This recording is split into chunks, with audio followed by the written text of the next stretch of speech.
ఉన్నటువంటి దైవజనులు మనందరికీ యూట్యూబ్ ద్వారా పరిచయం.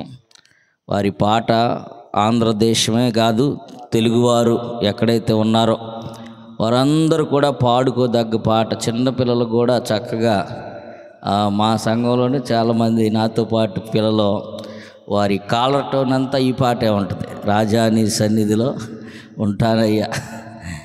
మరి మనం ప్రార్థించి ఆశించిన రీతిగా దైవజనులు డేట్ అడిగినప్పుడు వారు బిజీగా ఉన్నా సరే మాట కాదనలేక మన మధ్యలోకి ప్రయాసపడి మరి దైవజనులు మన మధ్యలోకి వచ్చి ఉన్నారు.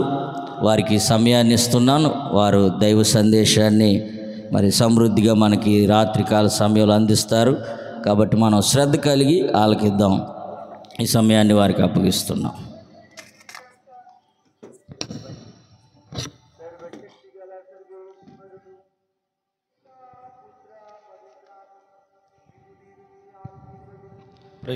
హల్లెలూయా.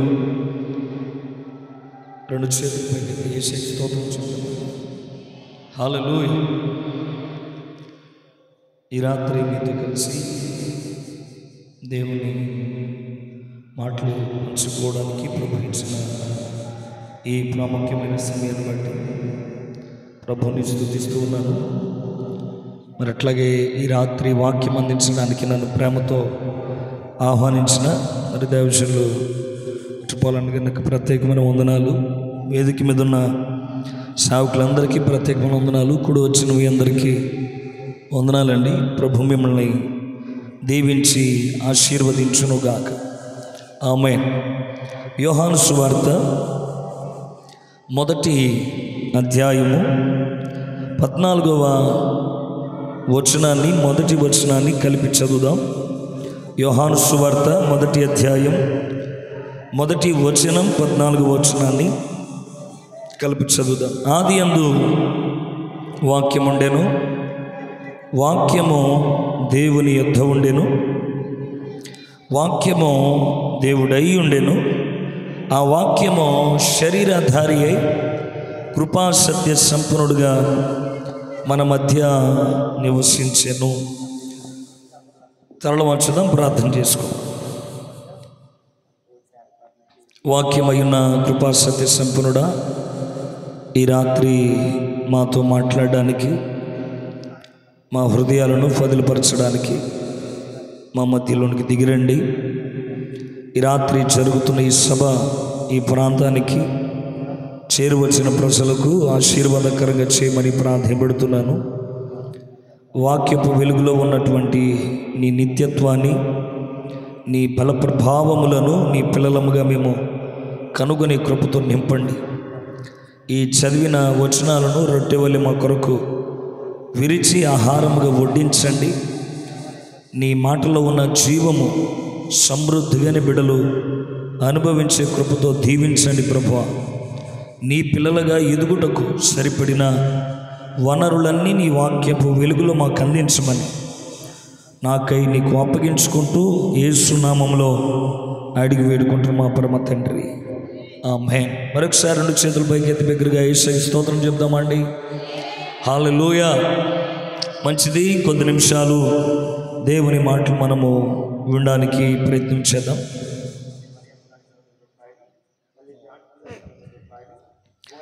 సో మనము చదివిన వాక్య లేఖన భాగంలో ఈ విధంగా వ్రాయబడి ఉంది. ఆదియందు వాక్యము ఉన్నదంట, వాక్యము దేవుని యొద్ద ఉండేనంట, వాక్యము దేవుడై ఉండేనంట.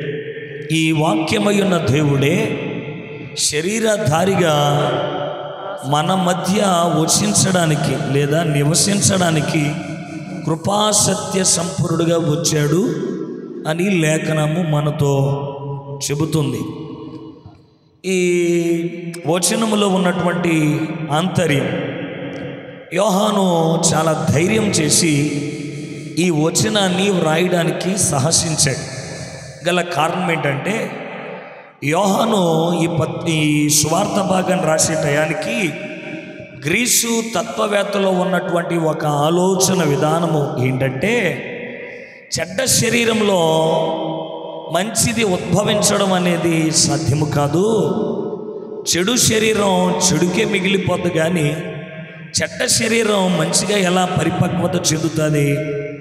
సో పాడైన దేహాల నుండి ఫలభరితమైనటువంటి పరిస్థితులు ప్రజలకు దొరకడం అనేది చాలా అరుదు.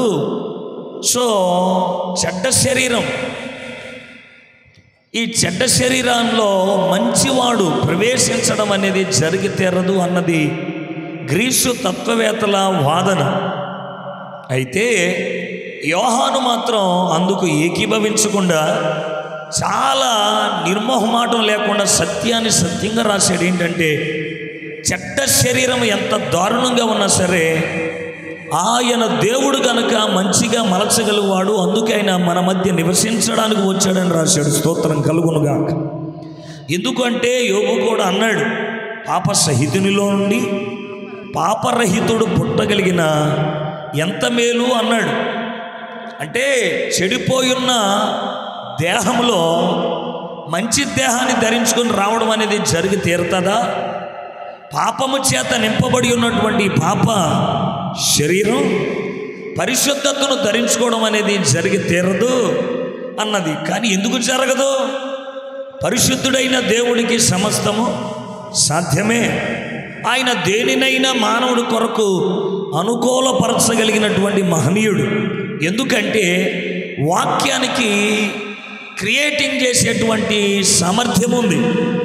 అందుకని కలిగి ఉన్నది ఏదియు ఆయన లేకుండా కలుగులేదు అని యోహాను కూడా చెప్పాడు. ఎందుకు? ఆయన మాటలో ఉన్నటువంటి సాంద్రత లేదా సర్వశక్తి యొక్క తత్వం ఇమిడిపోయి ఉంది. అందుకనే ఆదికాండం 1వ అధ్యాయాన్ని మనము చదివినప్పుడు ఆయన పలుకగా ఆ ప్రకారము అయ్యను అనే పదాలు మనం చూస్తాం. అంటే ఆయన పలికిన ప్రతిదీ జరిగి తీరతాది. ఎందుచేత అంటే ఆయనలో జీవముంది, ఆయన బ్రతికించువాడు, ఆయన పరిస్థితులన్నీ మార్చగలిగినటువంటి సర్వోన్నతుడు. కనుక ఆయనలో ఉన్నటువంటి సర్వమూర్తిమత్వం మానవ జీవితంలో ఉన్న ప్రతిదానికి ప్రిలరా సమాధానము లేదా అన్ని అనుగ్రహించగలుగుతుంది అన్నది వాదన. అందుకనే ఆది యందు వాక్యము ఉండెను, ఆ వాక్యము దేవుని యొద్ద ఉండెను, వాక్యమే దేవుడై ఉండెను. ఇది యోహాను రాసినటువంటి మాట.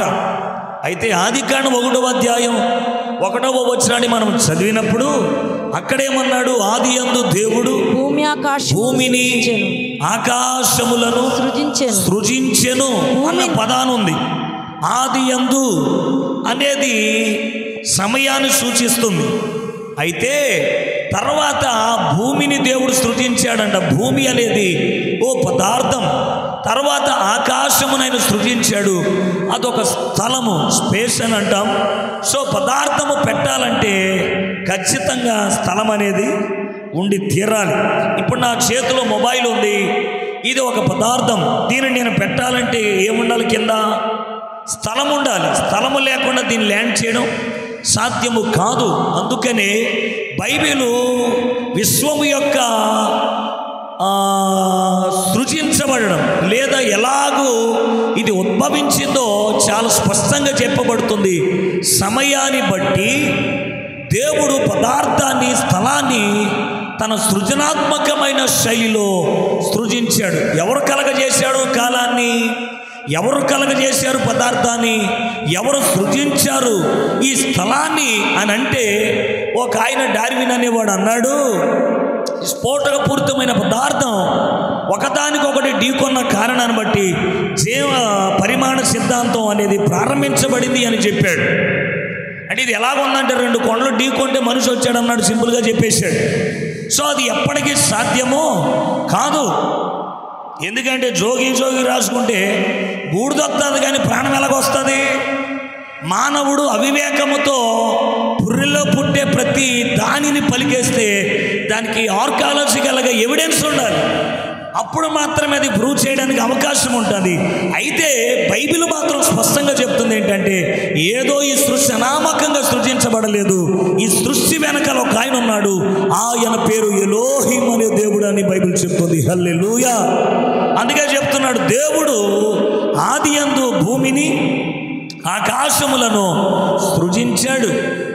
అందుకని సృజించిన ఈయన యోహాను చెప్పాడు, ఆ సృజించినది ఎవరో కాదు, ఆదియందు వాక్యమై ఉన్నవాడు అని. ఆదియందు వాక్యము, కొంతమంది దీనిని శబ్దము అన్నారు, కొంతమంది దీనిని నాదము అన్నారు, మరి కొంతమంది వేద పండితులు ఈ శబ్దాన్ని ఓంకారము అని కూడా అన్నారు.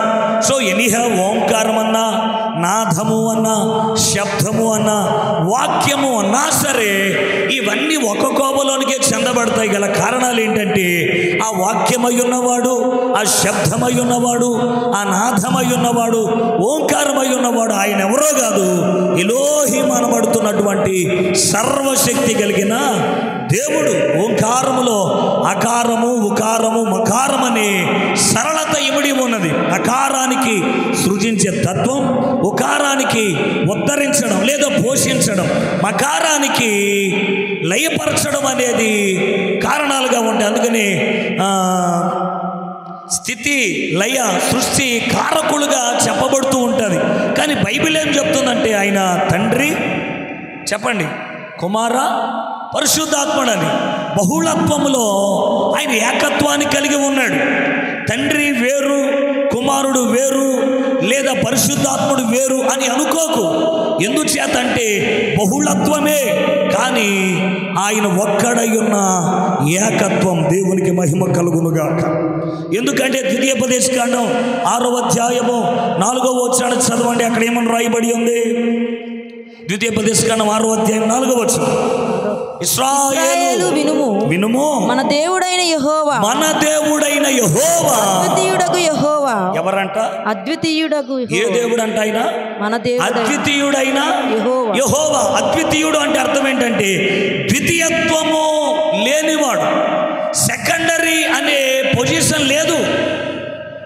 అందుకే ఆయన ఏమన్నాడంటే, నేనే మొదటి వాడను, నేనే కడపటి వాడను అన్నాడు. నాకు ముందు కానీ నాకు వెనుక కానీ ఎవరునూ లేరు. నా మాటలు అర్థమవుతున్నాయా? వెనుకున్న వాళ్ళకు కూడా చెప్పండి. నాకు ముందు ఎవరు లేరు, నా వెనుక కూడా ఎవరునూ లేరు, నేను అద్వితీయ దేవుడును అన్నాడు.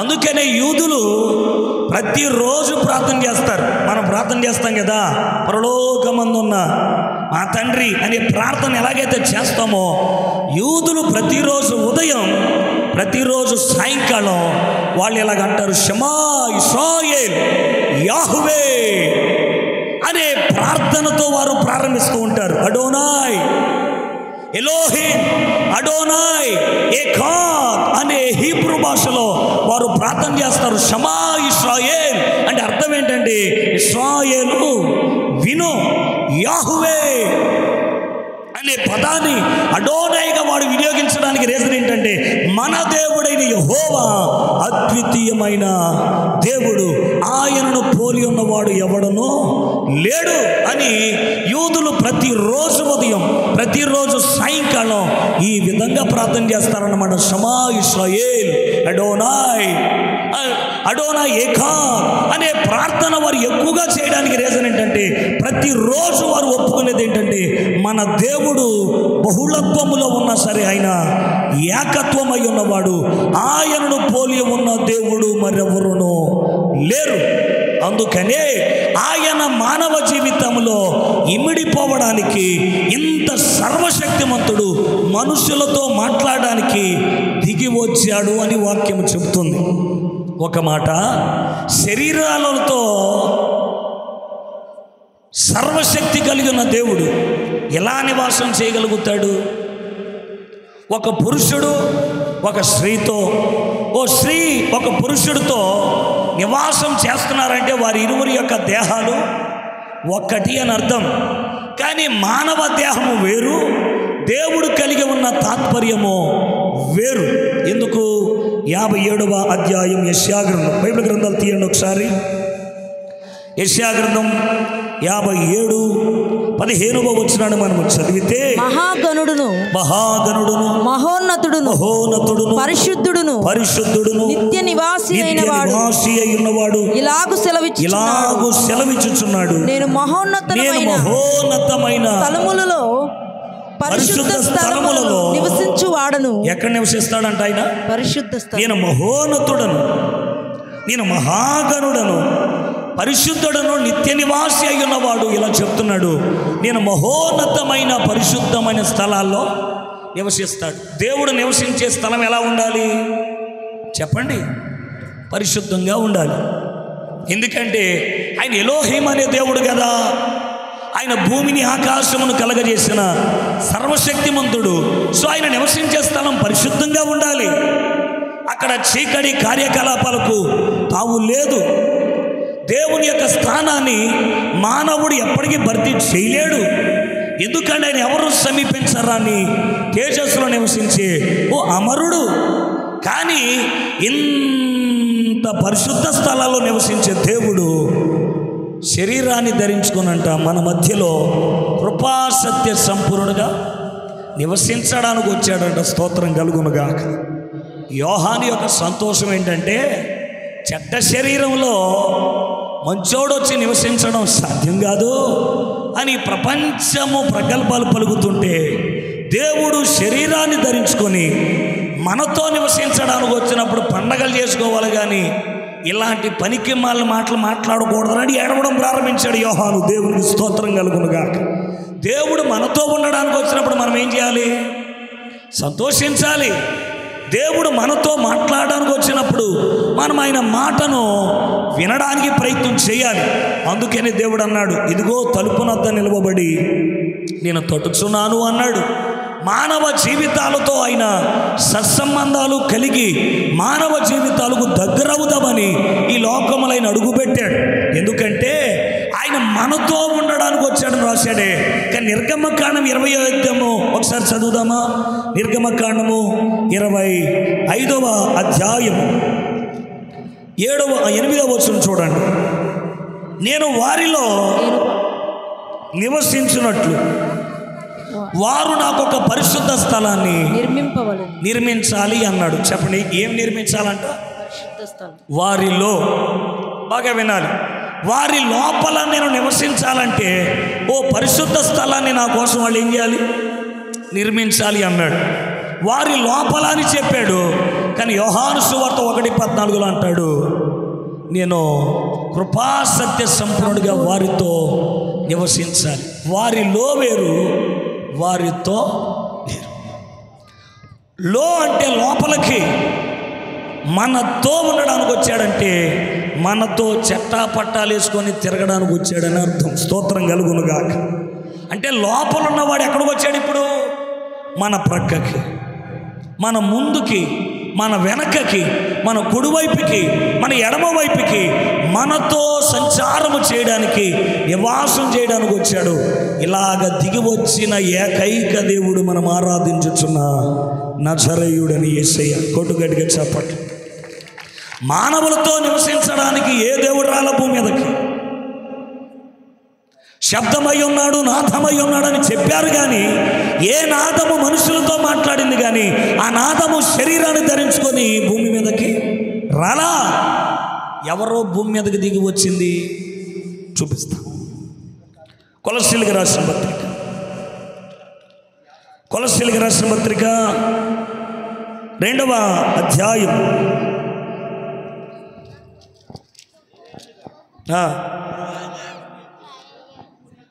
చూడండి ఒకసారి. 9వ వచనం, 2వ అధ్యాయము 9వ వచనం. దేవత్వం యొక్క దేవత్వం యొక్క సర్వ పరిపూర్ణత శరీరముగా క్రీస్తునందు నివసించుచున్నది. గట్టిగా చెప్పండి హల్లెలూయా. దేవత్వం యొక్క సర్వ పరిపూర్ణత ఎవరిలో ఇమిడిపోయి ఉందంట? యేసుక్రీస్తునందు. దేవుడు అనేవాడు ఎలా ఉంటాడంటే, కొలస్సీలకు రాసిన పత్రికలు పౌలు గారు చెప్తున్నాడు, దేవత్వము, దేవుడు ఆయన సర్వశక్తిమంతుడిగా ఎలా ఉంటాడో నువ్వు కనులారా చూడాలనుకుంటే యేసుక్రీస్తులో సర్వ పరిపూర్ణత దాగి ఉండిపోయిందన్న. దేవత్వం యొక్క ఈలోనే ఇమిడిపోయి ఉంది, యేసుక్రీస్తునందు నివసించుచున్నది అని పౌలు ఒప్పుకున్నాడు. అంటే ఇప్పుడు వాక్యమై ఉన్న వారు ఎవరో? యేసుక్రీస్తే. ప్రకటన గ్రంథం, బైబిల్ గ్రంథాలకు వద్దాం. ఒక్కొక్క విషయాన్ని మీ ముందు ఉంచుతాను. ప్రకటన గ్రంథం, ఎవరు ఈ వాక్యమై ఉన్నవాడు? 19వ అధ్యాయం 13వ వచనం ఒకసారి చూడు. రక్తములో ముంచబడిన వస్త్రములు ఆయన ధరించుకొని ఉండెను, మరియు దేవుని వాక్యమను నామము, అదిగో ఏంటంట, దేవుని వాక్యము అను నామము ఆయనకు పెట్టబడి ఉన్నవి. ఎవరైనా? యేసుక్రీస్తు. చెప్పండి, ఎవరు? యేసుక్రీస్తు గారికి చాలా నామములు ఉన్నాయి. అందులో ఒక నామము దేవుని వాక్యం.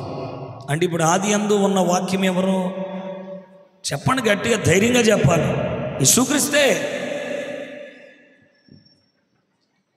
వాక్యమై ఉన్నవాడు ఆయనే.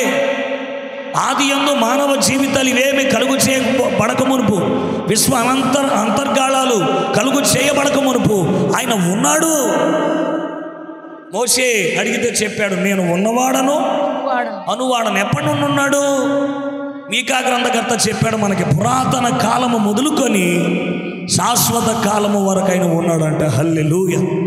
ఎంత రుజువులతో కూడుకున్న దేవుడు మానవులతో నివసించడానికి వచ్చాడు. దేవుడు పరిశుద్ధుడు. బాగా వినండి, దేవుడు పరిశుద్ధుడు. ఆ పరిశుద్ధుడు పరిశుద్ధులతోనే నివసించాడు, కానీ మానవులతో నివసించడానికి వచ్చాడు. మనిషి ఏమో పరిశుద్ధుడు కాడు.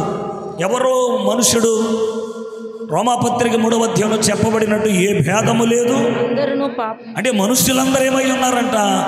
పాపులై ఉన్నారని వాక్యము చెప్తుంది. అందుకే దేవుడు అనుగ్రహించే మహిమను మనము పొందలేకపోతున్నాం. వినండి ఈ మాటలు. మానవుడు పాప సంబంధి. బైబిల్ చెప్పింది, పాపములోనే నా తల్లి నన్ను కన్నది అని బైబిల్ లేఖనము చెప్పింది. మానవుడికి జన్మతః పాపము, కర్మతః పాపాలు ఉంటాయి అనేది వేద సంహితాలు చెప్పాయి. అందుచేత మానవుడు నిలువెల్ల పాపియే. ఎంత పాపి అంటే యెషయా 1:5 చెప్తున్నాడు, నడినెత్తి నుంచి అరకాలు వరకు కొంచెమైన స్వస్థత లేని భయంకరమైన పాపము. ఈ పాపాన్ని మానవుడు ఏం చేశాడంటే నివారించుకోవడానికి చాలా ప్రయత్నాలు చేయడం ప్రారంభించాడు. ఎందుకు? సర్వలోక పాప పరిహారార్థం రక్త ప్రోక్షణం తద రక్త పాపాత్మైన పుణ్యదాన బలియాగం. సర్వలోకానికి అంటుకున్నటువంటి పాపం తొలగిపోవాలంటే రక్తమే దానికి ప్రామాణికమని చెప్పారు. ఆ రక్తము కోళ్ళ రక్తాలు, మేకల రక్తాలు, ఎద్దుల రక్తాల చేత మానవుడు పాపానికి నివారించుకుందామని ప్రయత్నాలు చేశాడు. కానీ ఏ రక్తములోనైనా అరిష్టములనేవి మిగిలిపోయి ఉన్నవి. ఏంటి అరిష్టాలు? కామము, క్రోధము, మదము, మత్సరము. ఈ అరిష్టాలన్నీ ఇమిడిపోయి ఉన్నాయి. ఇవి ప్రతివాని రక్తములో ఉన్నాయి, కానీ యేసు ప్రభువారు రక్తములో ఏ పాపము లేదు. హల్లెలూయా. హెబ్రీ 7:26 చెప్తాడు, ఆయన పవిత్రుడు, నిర్దోషి, నిష్కల్మషుడు, పాపులలో చేరక ప్రత్యేకముగా ఉన్నవాడు, ఆకాశ మండలము కంటే మిక్కిలి హెచ్చైన వాడు, ఇట్టి మన ప్రధాన యాజకుడు. మనకేమైనోడు? సరిపోయినోడు. సరితోగలేడని బైబిల్ రాయబడలా. సరిపోయినోడు. నువ్వు ఎంత ఎత్తరవైనా, ఎంత పొట్టోడువైనా, ఎంత బండోడువైనా, ఎంత సన్నోడువైనా, ఈ దేశోడువైనా, ఏ దేశోడువైనా, నువ్వు ఏ రంగు కలుగున్నా సరే, నీ కులం పెద్దదైన, నీ కులం తక్కువైన, నీది ఏ మతమైనా, ఎక్కడోడువైనా సరే, నువ్వు ధనవంతుడివా లేదా పేదవాడివా, అగ్రవర్ణమా లేదా అధపాతాళానికి వెళ్ళిపోయిన జీవితాలు ఏదైనా కార్యము, ఆయన నీకు సరిపోయిన దేవుడని వాక్యం చెప్తాను. హల్లెలూయా. ఎందుకు సరిపోయినాడు? మనుషుల మధ్య నివసించడానికి వచ్చాడు, మానవులతో మమేకమవడానికి వచ్చాడు, మానవ బాధలను శరీరాన్ని ధరించుకొని పరిశీలించడానికి వచ్చాడు. ఆ బాధలన్నిటికీ ముగింపు పలకాలి అనుకున్నాడు. అందుకనే దైవజనులు పాంప్లెట్లో 1 కొరింథీయులకు రాసిన పత్రిక 5:7 అద్భుతమైన వచనాన్ని వేశారు. అదేంటంటే, ఇంతేగాక క్రీస్తు అను మన పస్కా పశువు ఉదించబడిందంట. స్తోత్రం కలుగునుగాక. పస్కా పండుగలు చెప్పండి, ఏ పండుగలు? చెప్పండి ఏంటిది? ఫీస్ట్ ఆఫ్ పాస్ ఓవర్, పస్కా పండుగ. గొర్రె పిల్ల వధించబడిన రోజు చేసుకునే అద్భుతమైన ఫెస్టివల్ ఇది. ఎందుకంటే క్రయధనము చెల్లించబడింది, పాపానికి విముక్తి, విడుదల దొరికిందని సంబరాలు చేసుకునేటువంటి అద్భుతమైన తరుణాలివి. ఎందుకంటే పాపపు యొక్క కాడు 2 ముక్కలుగా విరిగిపోయింది మానవ జీవితంలో. స్తోత్రం కలుగునుగాక. అందుకనే ఆయన చెప్పాడు, మన మధ్య శరీరాన్ని ధరించుకుని నివసించడానికి వచ్చిన ఈ ఎలోహిం అనే దేవుడు చెప్పాడు, ప్రయాసపడి భారము మోసుకొనుచున్న సమస్త జనులారా నా యొద్దకు రండి, నేను మీకు విశ్రాంతినిస్తాను, మీ మెడల మీద ఉన్న పాపపు కాడి విరగొడతాను, నా కాడి చాలా మీకు సులువు అని చెప్పాడు. స్తోత్రం కలుగునుగా. పాపపు కాడి మెడ మీద ఉంటే ఎంతో ఘోరంగా ఉంటుందో నీకు అర్థమవ్వాలంటే దేవాలయానికి వెళ్ళి పరిసేడు శంకరి చేసిన ప్రార్థనలో తొంగి చూస్తే అర్థమవుతుంది. శంకరి ఇలా అన్నాడు, దేవా పాపినైన నన్ను కరుణించు, నీ వైపు కనులెత్తుటకైనను నా ధైర్యం నాకు చాలట్లేదు, సరిపోవట్లేదు అన్నాడు. ఎందుకు? దేవుని చూడనివ్వకుండా పాపపు కాడి మెడ మీద ఉండిపోయింది. ఆ కాడి మెడ మీద ఉన్న కారణాన్ని బట్టి మానవుడు దేవుని ముఖాన్ని చూడలేకపోవడం జరిగింది. ఎందుకు? పాపపు కాడి మానవ జీవితంలో ప్రారంభించబడిందంటే మన తండ్రి చేసిన పాపం. ఎవరో ఆ తండ్రి? ఆదామని మొదటి పురుషుడు చేసిన అవిధేయత మానవుడికి మరణముగా సంక్రమించింది. ఆజ్ఞాతిక్రమమే పాపం, పాపం వల్ల వచ్చిన జీతం మరణం. సో దీనిని మానవుడే కొని తెచ్చుకున్నాడు.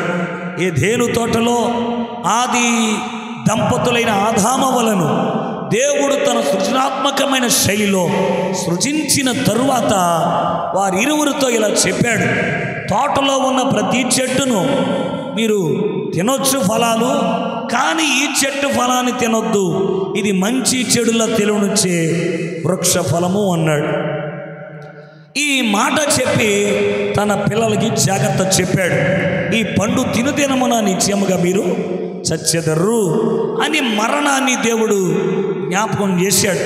చాలామంది ఏమన్నారంటే, నిజంగా మీ దేవుడు గొప్పోడైతే పండు తినేతారన్న సంగతి తెలిసినప్పుడు చెట్టు ఎందుకు ఎట్టాడు అంటాడు ఒకడు.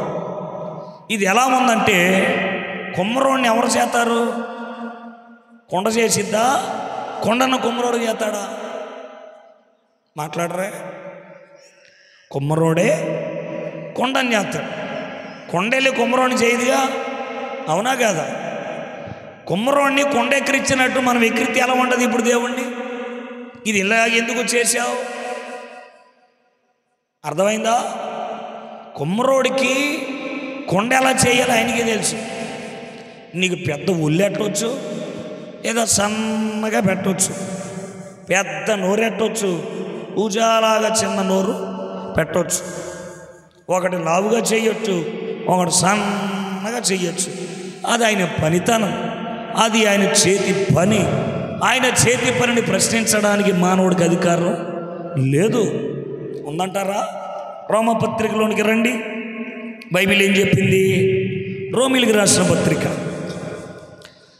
9వ అధ్యాయం 19వ వచనం. అట్లయితే ఆయన చిత్తమును ఎదిరించిన వాడెవడు? ఆయన ఇంకను నేరము మోపనేలా అని నీవు నాతో చెప్పుదువు. అవును గాని ఓ మనుషుడా, దేవునికి ఎదురు చెప్పుటకు నువ్వెవడోరా అన్నది బైబిల్. హల్లెలూయా. నన్నెందుకు ఇలాగూ చేసింది అని రూపింపబడినది రూపించువానితో చెప్పునా అన్నాడు. కుమ్మరోడికి క్వశ్చన్ వేయకూడదు.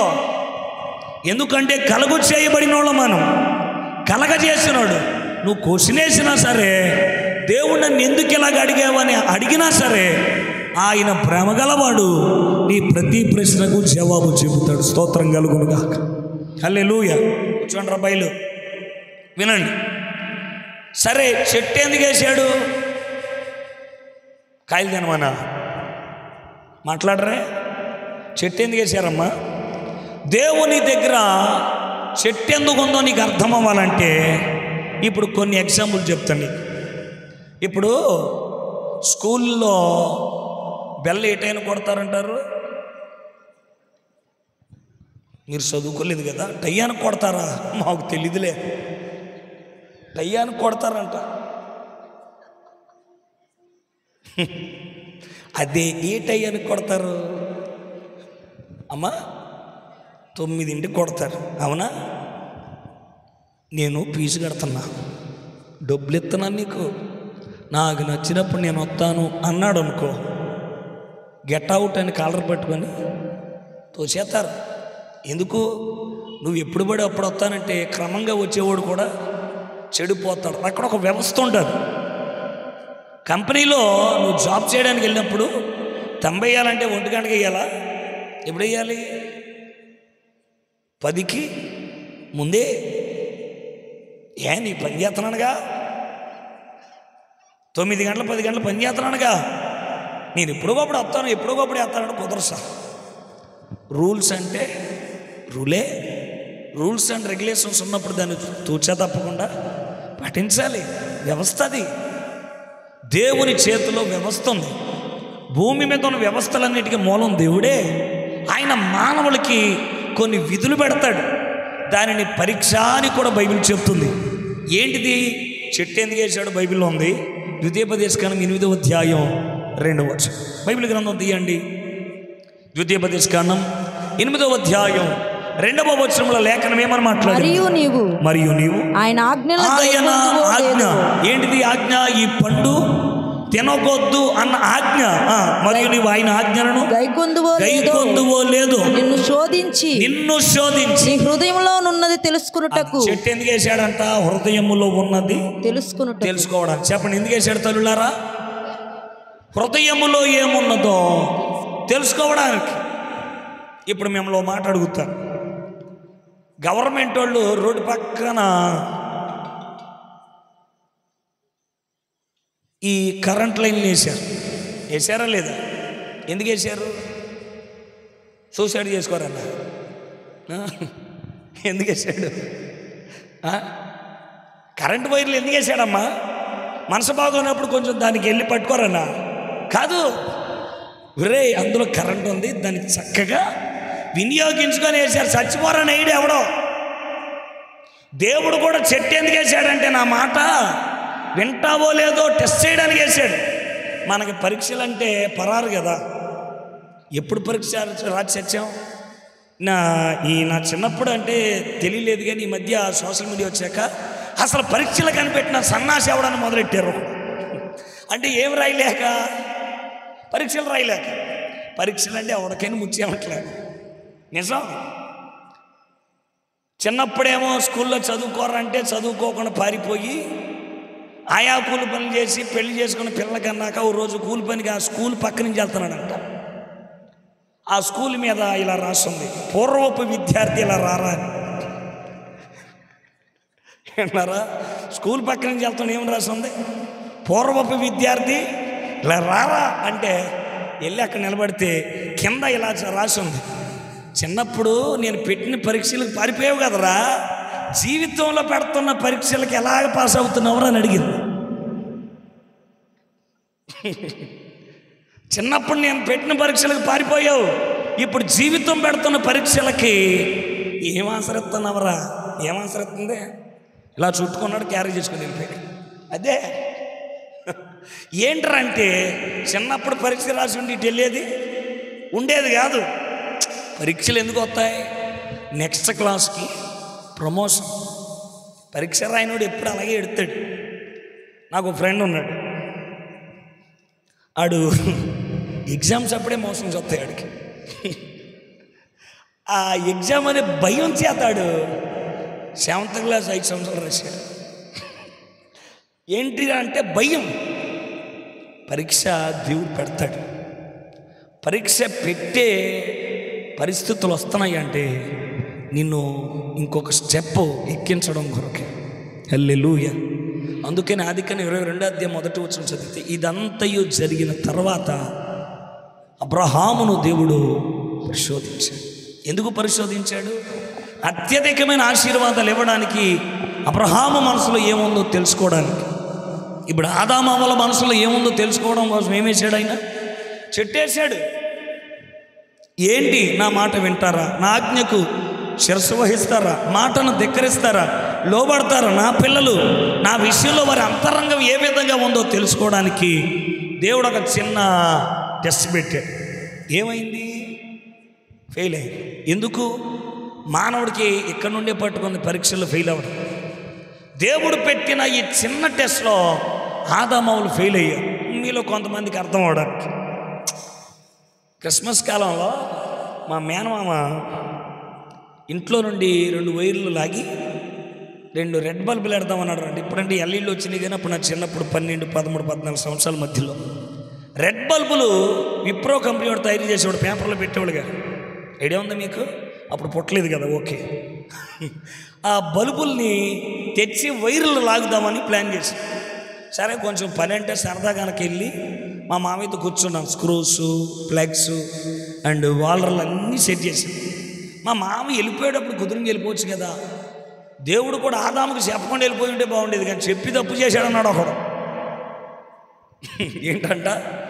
చెప్పి తప్పు చేశాడు అన్నాడు. సరే, చెప్పి తప్పు చేశాడా చెప్పకుండా తప్పు చేశాడని చెప్తాను. ఇప్పుడు మా మామయ్య వెళ్ళిపోయాడు, కుదురుని వెళ్ళొచ్చు కదా అన్నాడు. బలుపు తెస్తానరా, వచ్చేటప్పుడు అదే చేత్తో బోట్లో వైర్లు కూడా పెట్టేసి చిచ్చేసి వచ్చేస్తాను, పట్టుకోగాని వాళ్ళను ఏలెట్టొద్దు అన్నాడు. విన్నారా ఏమన్నాడు? ఇప్పుడు ఆదాముకి దేవుడు ఏం చెప్పాడు? మా మామ నాకు కూడా అదే చెప్పాడు. ఇప్పుడు ఆదాముకి నాకున్న టెస్ట్ ఏంటంటే, మాట వింటామా లేదని. మానవ బుద్ధి ఎలాంటిదంటే, ఏందులో ఏలెట్టొద్దు అంటామో అందులో ఏలెత్తాం. మనం చెయ్యొద్దురా అన్నదే చేతం, చూడొద్దురా అన్నదే చూద్దాం. మానవ నైజం అది అలాగైపోయింది. ఎందుకైందో చెప్తున్నారు వినండి. ఒక ఆయన అన్నాడు కదా, చెప్పి తప్పు చేశాడని. ఓ మాట చెప్తున్నాను, చెప్పి తప్పు చేయలా, చెప్పి మానవుడికి భయాన్ని నేర్పాడు ఆయన. హల్లెలూయా. ఎందుకు ఈ మాట చెప్తున్నాను నేను? ఇప్పుడు మా మామ వెళ్ళిపోయాడు చెప్పకుండా. ఇప్పుడు నేను ఏలెట్టాను అనుకో, సహజంగానో ఏదో పెట్టాను. ఇప్పుడు కరెంట్ షాక్ కొట్టిద్దా కొట్టదా? ఇప్పుడు తప్పు ఎవరిదే? నాది ఎందుకు అవుద్ది? పెద్ద ఆయన చెప్పకుండా వెళ్ళాడు. ప్రమాదం ఉన్నప్పుడు ఏం చెప్పాలా? ఇప్పుడు గవర్నమెంట్ వాళ్ళు చేతులకి మట్టి అంటుకోకుండా ఉండటం కోసమే ప్రమాదకరమైన మలుపురా, రింగ్ అయ్యి మాకరా, లేకపోతే నీకు రింగ్ అడిద్దని రాతారు అక్కడ. రాతారు రాదా? అంటే మా తరపున ఏ తప్పు లేదు అని. ఇప్పుడు కరెంటు సంబంధం మీద రాస్తారు, ఎంత ఓల్టేజ్ ఉంది అబ్బాయి ఏ లెట్టకరండి. నువ్వు సరదా కోసం పెడితే వాళ్ళు ఏం చేస్తారు? అందుకే దేవుడు ముందు హెచ్చరిక చెప్తాడు. ఎందుకంటే తన తరపు ఎటువంటి తప్పు లేకుండా ప్రమాదాన్ని హెచ్చరిక చెప్తాడు. ఆదామవలకు కూడా అలాగే చెప్పాడు. అందుకే నేను ప్రేమతో చెప్పేది ఏంటంటే, దేవుని మాట మానవుడు ఖచ్చితంగా దేవుడు ఎందుకు చెప్తాడు? ప్రమాదం ఉంటేనే చెప్తాడు, కీడున్నప్పుడు చెప్తాడు, నష్టపోయే పరిస్థితులు వచ్చినప్పుడు దేవుడు హెచ్చరిక పంపుతాడు. ఆ హెచ్చరికలు అప్పుడప్పుడు మాట అన్నప్పుడు వచ్చే దెబ్బలే జీవితాల్లో. అర్థమైందా? సో ఆ జీవితపు దెబ్బల్లో ఇది ఎందుకు తగిలింది, ఎందుకు నష్టపోతున్నాను, ఎందుకు లాస్ అవుతున్నాను, ఎందుకు మనశ్శాంతి కోల్పోయాను, ఎందుకు నా జీవితంలో ఒట్టిగా మిగిలిపోయింది, ఎందుకు ఈ లోన్లీనెస్, ఎందుకు ఈ సాడ్నెస్, ఎందుకు నా బతుకి కన్నిట్లో మిగిలిపోయింది, ఒకసారి ఆలోచించు. దీని వెనకాల దేవుని కృప దాగి ఉన్నదన్న మర్మని గ్రహించు. స్తోత్రం కలుగునుగా. తప్పును తెలుసుకోవడమే మానవ జీవితంలో చేయాల్సిన మొదటి మంచితనం. ఆ మంచి పని చేయాలి, అంతేగాని అలాగే జరుగుతూ ఉంటాయి అని వెళ్ళిపోతుంటే దేవుడు అవకాశాలు ఇస్తాడు. కానీ అవకాశాలను అయిపోయిన తర్వాత అవకాశము దొరకని టైం ఒకటి వస్తుంది. అందుకే హాస్పిటల్లో డేంజర్ జోన్లో ఉన్నటువంటి పేషెంట్ దగ్గరికి వెళ్ళి అడిగితే చెప్తాడు టైం ఎంత విలువైందో. అక్కడికి వెళ్తే చెప్తాడు, ఇప్పుడు కాదు, డాక్టర్ గారు ఎప్పుడో చెప్పాడు 2 సంవత్సరాల క్రితం, తినొద్దురా, పెదవ కింద ఎట్టొద్దురా అంటే నవ్వులేసాను, ఇప్పుడు క్యాన్సర్ వచ్చి ఎంత ఉబ్బింది అంటాడు.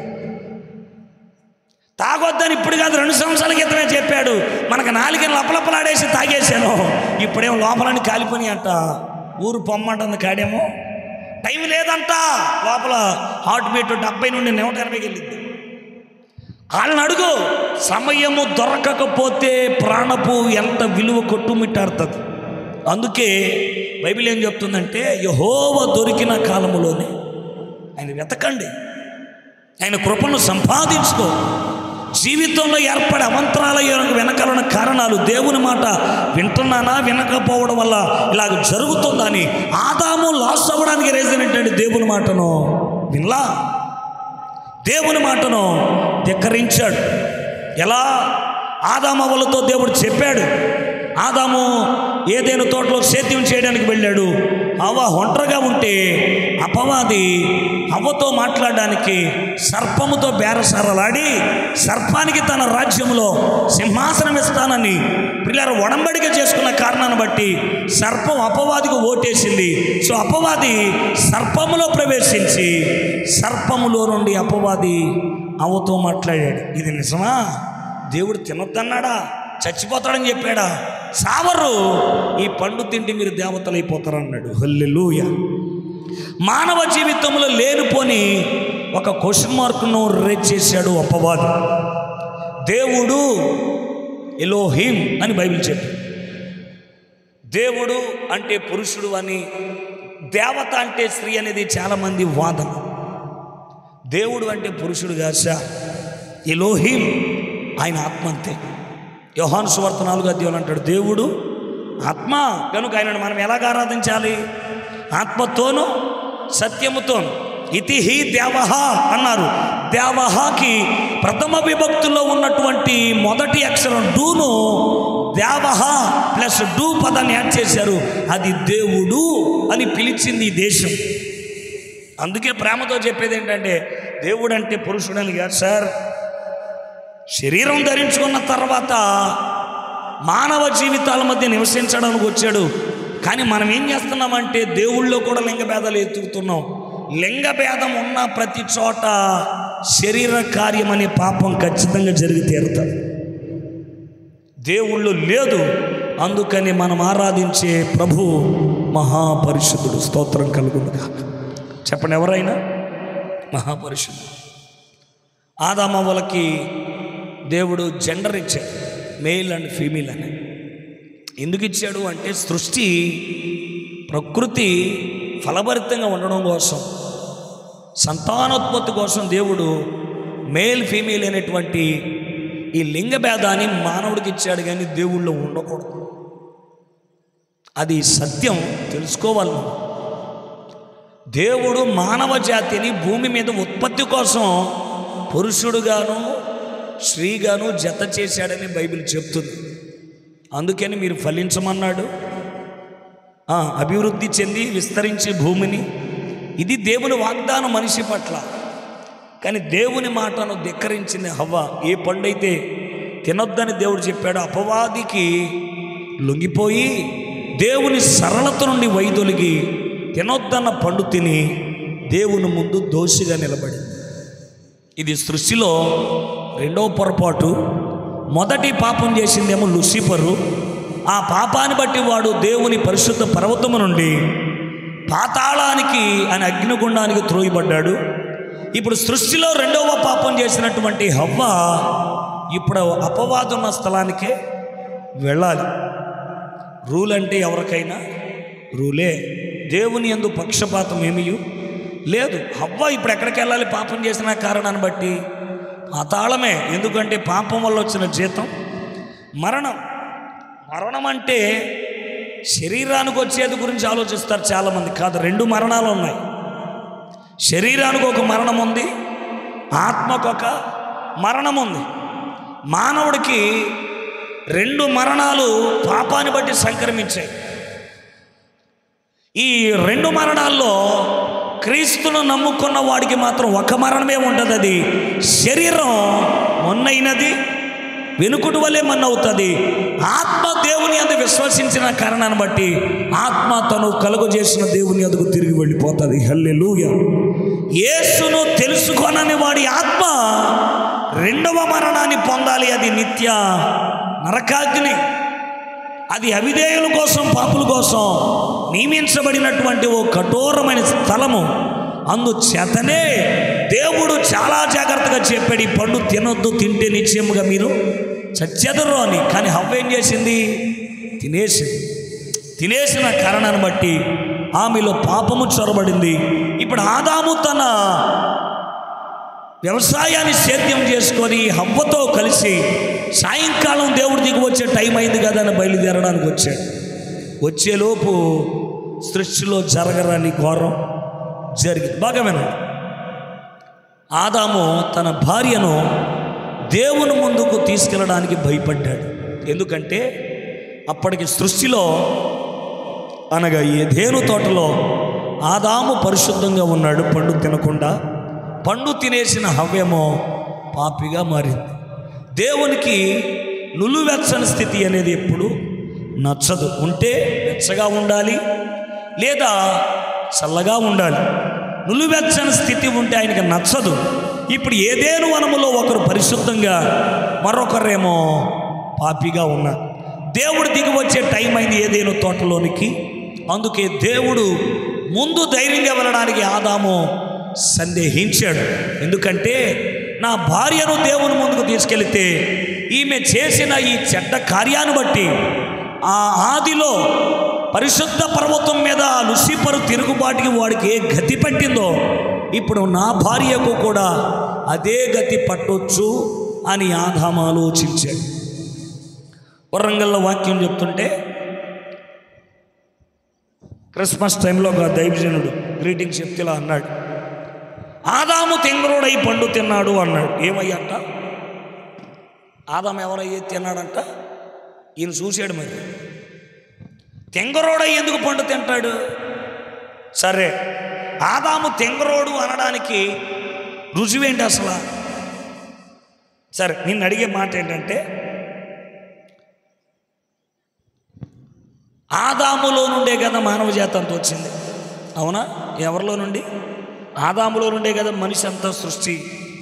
ఆదాములో నుండి వచ్చినోడేమో గాయకుడు అయ్యాడు, ఆదాములో నుండి వచ్చినోడేమో డాన్సర్ అయ్యాడు, ఆదాము నుండి వచ్చినోడేమో సైంటిస్ట్ అయ్యాడు, ఆదాము నుండి వచ్చినోడేమో డాక్టర్ అయ్యాడు, ఆదాములో నుండి వచ్చినోడేమో యాక్టర్ అయ్యాడు, ఆదాము నుండి వచ్చినోడేమో వ్యామోగం అయ్యాడు, ఆదాము నుండి వచ్చినోడేమో ఈ గ్రహం నుండి వేరే గ్రహం దాకా వెళ్ళిపోయే జ్ఞానం సంపాదించాడు.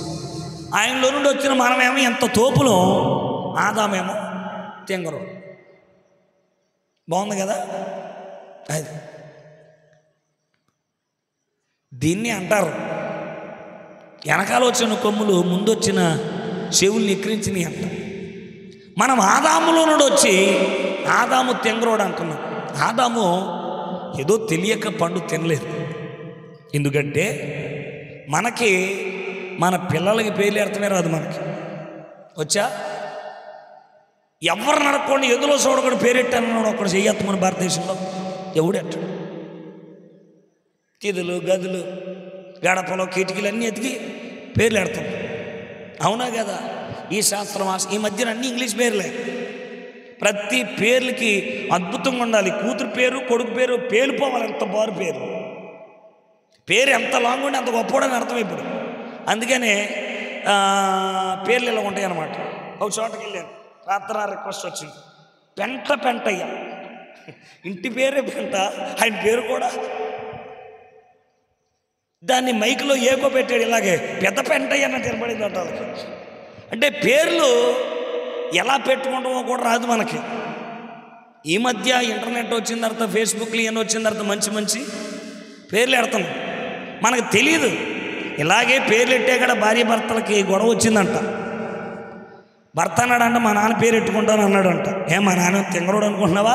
మా నాన్న కూడా పేరు కూడా నేను ఎట్టుకుంటాను. ఇద్దరు గొడవ పంచాయతీ దాకెళ్ళిందంట. వెళ్తే ఇద్దరు కలిపి ఏమంటారంటే, మా నాన్న పేరు ఎట్టమని. పెద్దలు అన్నారంట, ఎవడు నాన్న వద్దు, మీ నాన్న కలిపి నాని ఎట్టంటారు అన్నాడంట. నాని అనే పేరు వచ్చింది ఇలాగే, మీ నాన్న నాని. గొడవ లేదు. ఇలాగా ఒకప్పుడు పేర్లు ఉండేయంట. సో ఎనీహౌ ఏదైనా కానివ్వండి, కానీ మనకి తెలియదు పేర్లు ఎలాగెట్టాలో. కానీ ఆదామును దేవుడు అన్నాడు భుజం మీద చెయ్యేసి, నువ్వు ఏలికివు కదా సృష్టి మీద, సర్వ అధికారం ఇచ్చాను, జంతువులన్నిటినీ లైన్గా రమ్మను, ఒక్కొక్క దానికి పేరెట్టమన్నాడు. చదువుకున్నాడా? అక్షర జ్ఞానం తెలుసా? ఏ బళ్ళోకి వెళ్ళి చదివాడు? ఏ యూనివర్సిటీలో నేర్చుకున్నాడు? ఎక్కడ నేర్చుకోవాలి?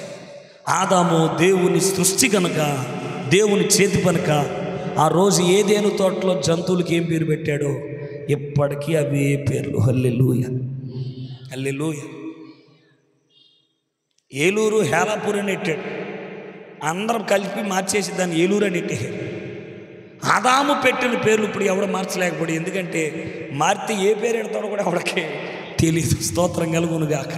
బెజవాడ విజయవాడ అయినట్టు, హేలాపూర్ ఏలూరు అయినట్టు, కోకెనడ కాకినాడ అయినట్టు పెద్ద పెద్ద వాళ్ళందరూ మంచి పేర్లు పెట్టారు. మనకి తిరగక షార్ట్ కట్ పెట్టేసి మార్చుకోవడంలో మనం సిద్ధహస్తులం కదా. సో ఇలాగా తాత్పర్యం అంతా మార్చుకుంటూ వచ్చాము. కానీ ఆదాము ఎంత జ్ఞానమో ఇప్పుడు అర్థం చేసుకోండి. హల్లెలూయా. మొదటి ఆదాము చేసిన మంచి పని నీకు అర్థం అవ్వాలంటే కడపటి ఆదామని యేసుక్రీస్తు ఏం చేశాడో నీకు అర్థం అవ్వాలి. హల్లెలూయా. కడపటి ఆదామని యేసుక్రీస్తు ఏం చేశాడు? ఏ భేదం లేదు, అందరూ పాపులే అని చూచాడు. పాపముతో నింపబడి ఉన్న ఈ సర్వ జనాంగానికి పస్కా బలిగా తాను బలి అవ్వాలని ఆలోచించి, పాపములో కొట్టుమిట్టాడుతున్న మానవ జీవితానికి ఏ కోళ్ళ మేకల ఎద్దుల రక్తాలతో పని లేకుండా తన రక్త ప్రోక్షణ చేత మానవుని పరిశుద్ధపరచాలి అనుకొని మానవ పాపాలన్నీ, లోక పాపాలన్నీ కలిపి మోయడానికి గొర్రె పిల్లగా ఈ లోకంలో నడియాడాడని స్తోత్రం కలుగునుగా. హల్లెలూయా. ఆయన మన పాపముల నిమిత్తం ఆయన పాపముగా మార్చబడ్డాడు. మానవ జీవితం బైబిల్ ఏం చెప్తుందంటే, కళంకముతో ముడతతో నింపబడి ఉన్న తన వధువు అనే సంఘము కొరకు ఆయన తన స్వరక్తమిచ్చి సంపాదించుకున్నాడు. ఎందుకంటే కళంకమైనను ముడత అయినను అట్టిది మరి ఏదైనాను లేకుండా ఆయన ఎదుట ఉండుట కొరకు తన భార్య కోసం తాను పాపిగా మారినట్టు ఆదిలో ఆదాము తన భార్య కోసం తాను పండు తిని పాపానికి ఓటేశాడు. స్తోత్రం కలుగునుగాక. హల్లెలూయా. ఎందుకో చెప్పనా? మొదటి ఆదాముకే తన భార్య మీద అంత ప్రేమ ఉంటే కడపటి ఆదామని యేసుక్రీస్తుకు తన భార్య మీద అపారమైన ప్రేమ ఉంది. స్తోత్రం కలుగునుగాక. హల్లెలూయా. ఎందుకు ఈ మాట చెప్తున్నానంటే, ఈ దేవుడు మానవ జీవితాన్ని ఇంతగా ప్రేమించాడు. అందుకే ఆదాము దేవుని కుమారుడు గనక దేవునిలో ఉన్న ప్రేమ స్వభావం, దేవునిలో ఉన్న క్షమాగుణం ఆదాము అనే కుమారుడు పునికి పుచ్చుకున్నాడు. తండ్రి పోలికలన్నీ ఎవరికి వస్తాయి? పిల్లలకి. అలాగే తండ్రి అయిన దేవుని ప్రేమ కుమారుడైన ఆదాములోనికి వచ్చిన కారణాన్ని బట్టి పాపము యొక్క తాత్పర్యానికి గ్రహించిన ఆదాము తన భార్య నిమిత్తము తాను పాపిగా మార్చబడ్డాడు. ఎందుకంటే ఇద్దరము దోషులమై దేవుని ముందు నిలవబడితే పరిష్కారం త్వరగా వస్తుంది. లేదు ఒకరు వెచ్చగా ఉంటే ఒకరు చలవగా ఉంటే దేవుడు ఏదో ఒక భయంకరమైన తీర్పు వస్తాడు. అందుకని ఆదాము ఆలోచించి తన భార్య నిమిత్తం తాను దోషిగా మార్చబడ్డాడు. స్తోత్రం కలుగునుగా. అందుకని ఏబి మాస్లమణి గారు ఇలాగ అన్నాడు, పాపము చేసినది నేనే కదా, శాపముతో బ్రతికినది నేనే కదా, మోసితివాన సిలువ భారం. పాపం చేసింది నేను, దోషములో బ్రతికినది నేను, కానీ మోసింది సిలువ నువ్వు. మానవుల పక్షంగా ఆయన ప్రతినిధిగా వచ్చాడు. అందుకని యోహాను అన్నాడు, రే ఆయన వాక్యమై ఆది అయిందున్న ఎలోహిం అనే దేవుడు ఇప్పుడు కృపాసత్య సంపన్నుడుగా మన మధ్య నివసించడానికి వచ్చాడు. స్తోత్రం కలుగునుగా. మనతో ఉండడానికి, మనతో కలిసి నివసించడానికి వచ్చాడు. అవును, ఎందుకు వచ్చాడో చెబుతున్నాను వినండి. ఆదామవ్వలు దోషులైన తర్వాత దేవుడు దిగి వచ్చాడు, ఆదాముని కేకేశాడు. ఆదాము, నేను పాపం చేసిన కారణాన్ని బట్టి నేను దిగంబరుడుగా ఉన్నాను, అందుకే నీ ముందుకు నేను రాలేకపోతున్నాను అని తన బలహీనతనంతను దేవుని ముందు వ్యక్తపరిస్తే దేవుడు అన్నాడు, కొట్టకుండా రా, నీకు నేను పరిష్కారము కలగజేస్తానని ఇమీడియట్లుగా ఏదైనా తోటలో న్యాయ తీర్పును ప్రవేశపెట్టాడు. ఆయన స్తోత్రం కలుగునుగాక. ఆయన కృపాసత్య సంపూర్ణుడిగా ఎలా దిగి వచ్చాడో, ఆ కృపాసత్య సంపూర్ణుడిగా ఎందుకు మన మధ్యలో శరీరాన్ని ధరించుకొని 33.5 సంవత్సరాలు ఎందుకు నడయాడాడో ఇప్పుడు మీతో ఒక మాట చెబుతాను. ఆయన ఎలా నివసించడానికి వచ్చాడంట? కృప సత్య సంపూర్ణుడిగా. కృప వేరు, సత్యము వేరు. కృప అర్హత లేని వానికి అర్హతను కల్పించేది. అయోగ్యుడును యోగ్యుడుగా మార్చగలిగిన సామర్థ్యము కృప కలిగి ఉంది. సత్యము నియమ నిబంధనతో న్యాయబద్ధమైన ప్రక్రియ మధ్య బ్రతికేది. తప్పును తప్పు అంటుంది, ఒప్పును ఒప్పు అంటుంది. తప్పు ఒప్పు అందు, ఒప్పును తప్పు అందు. అది న్యాయబద్ధంగా నడుచుకునేది. అందుకనే బైబిల్ ఇలాగ అంటుంది, నీ వాక్యమే సత్యము అని 119వ కీర్తనలో రాయబడి ఉంది. అవును, ఆయన సత్య స్వరూపుడు, అటువైపు అయిన కృపామయుడు కూడా. కానీ రెండింటి మధ్య పొసుగుదల లేదే. కృపకున్న గుణం ఏంటంటే, అచ్చ తెలుగులో చెప్పాలంటే క్షమించే తత్వం ఉంది, సత్యానికేమో శిక్షించే తాత్పర్యం ఉంది. చెప్పండి, కృపకి నీ సత్యానికి ఉన్న తేడా ఏంటి? కృప ఏమంటుంది అన్నాను? క్షమిస్తుంది. సత్యమేమో శిక్షించమంటారు. రెండింటి మధ్య పొసుగుదల ఉండదు. కానీ యోహాను ఏమన్నాడంటే, ఆయన కృపా సత్య సంపూర్ణుడిగా ఈ లోకానికి దిగి వచ్చాడు అని స్తోత్రం కలుగునుగా.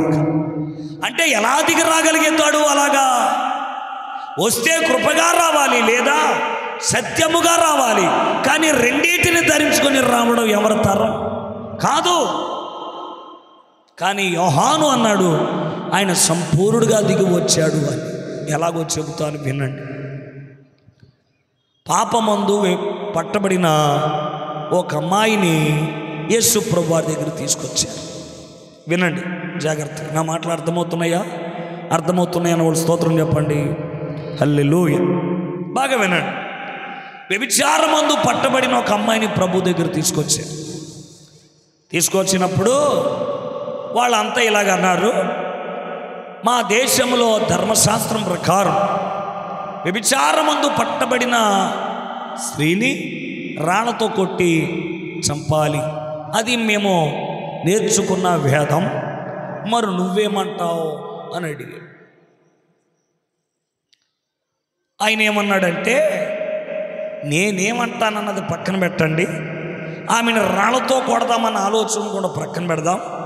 పాపం చేసిందని నిర్ధారించేశారు కనుక పాపానికి తీర్పు తీర్చుచున్న మనలో పాపం ఉందో లేదో ఒకసారి చూసుకుందాం అని వాళ్ళతో చెప్పి, పాపము లేని వాడెవడో మొదట ఆమె మీద రాయి వేద్దాం, నేను కూడా రాయి పట్టుకుంటాను, మీరు కూడా పట్టుకోండి, పాపము లేని వాడెవడు రాయి వేద్దామని ఆయన చెప్పి నేల మీద ఏదో వంగి రాసి, రాయి పట్టుకున్న మేధావి ఏం రాతనాడా మాట్లాడకుండా చూశాడు. చూసినోడు పేరు కనబడింది, చూసినోడు ఊరు కనబడింది, చూసినోడు తీరంతా కనబడింది.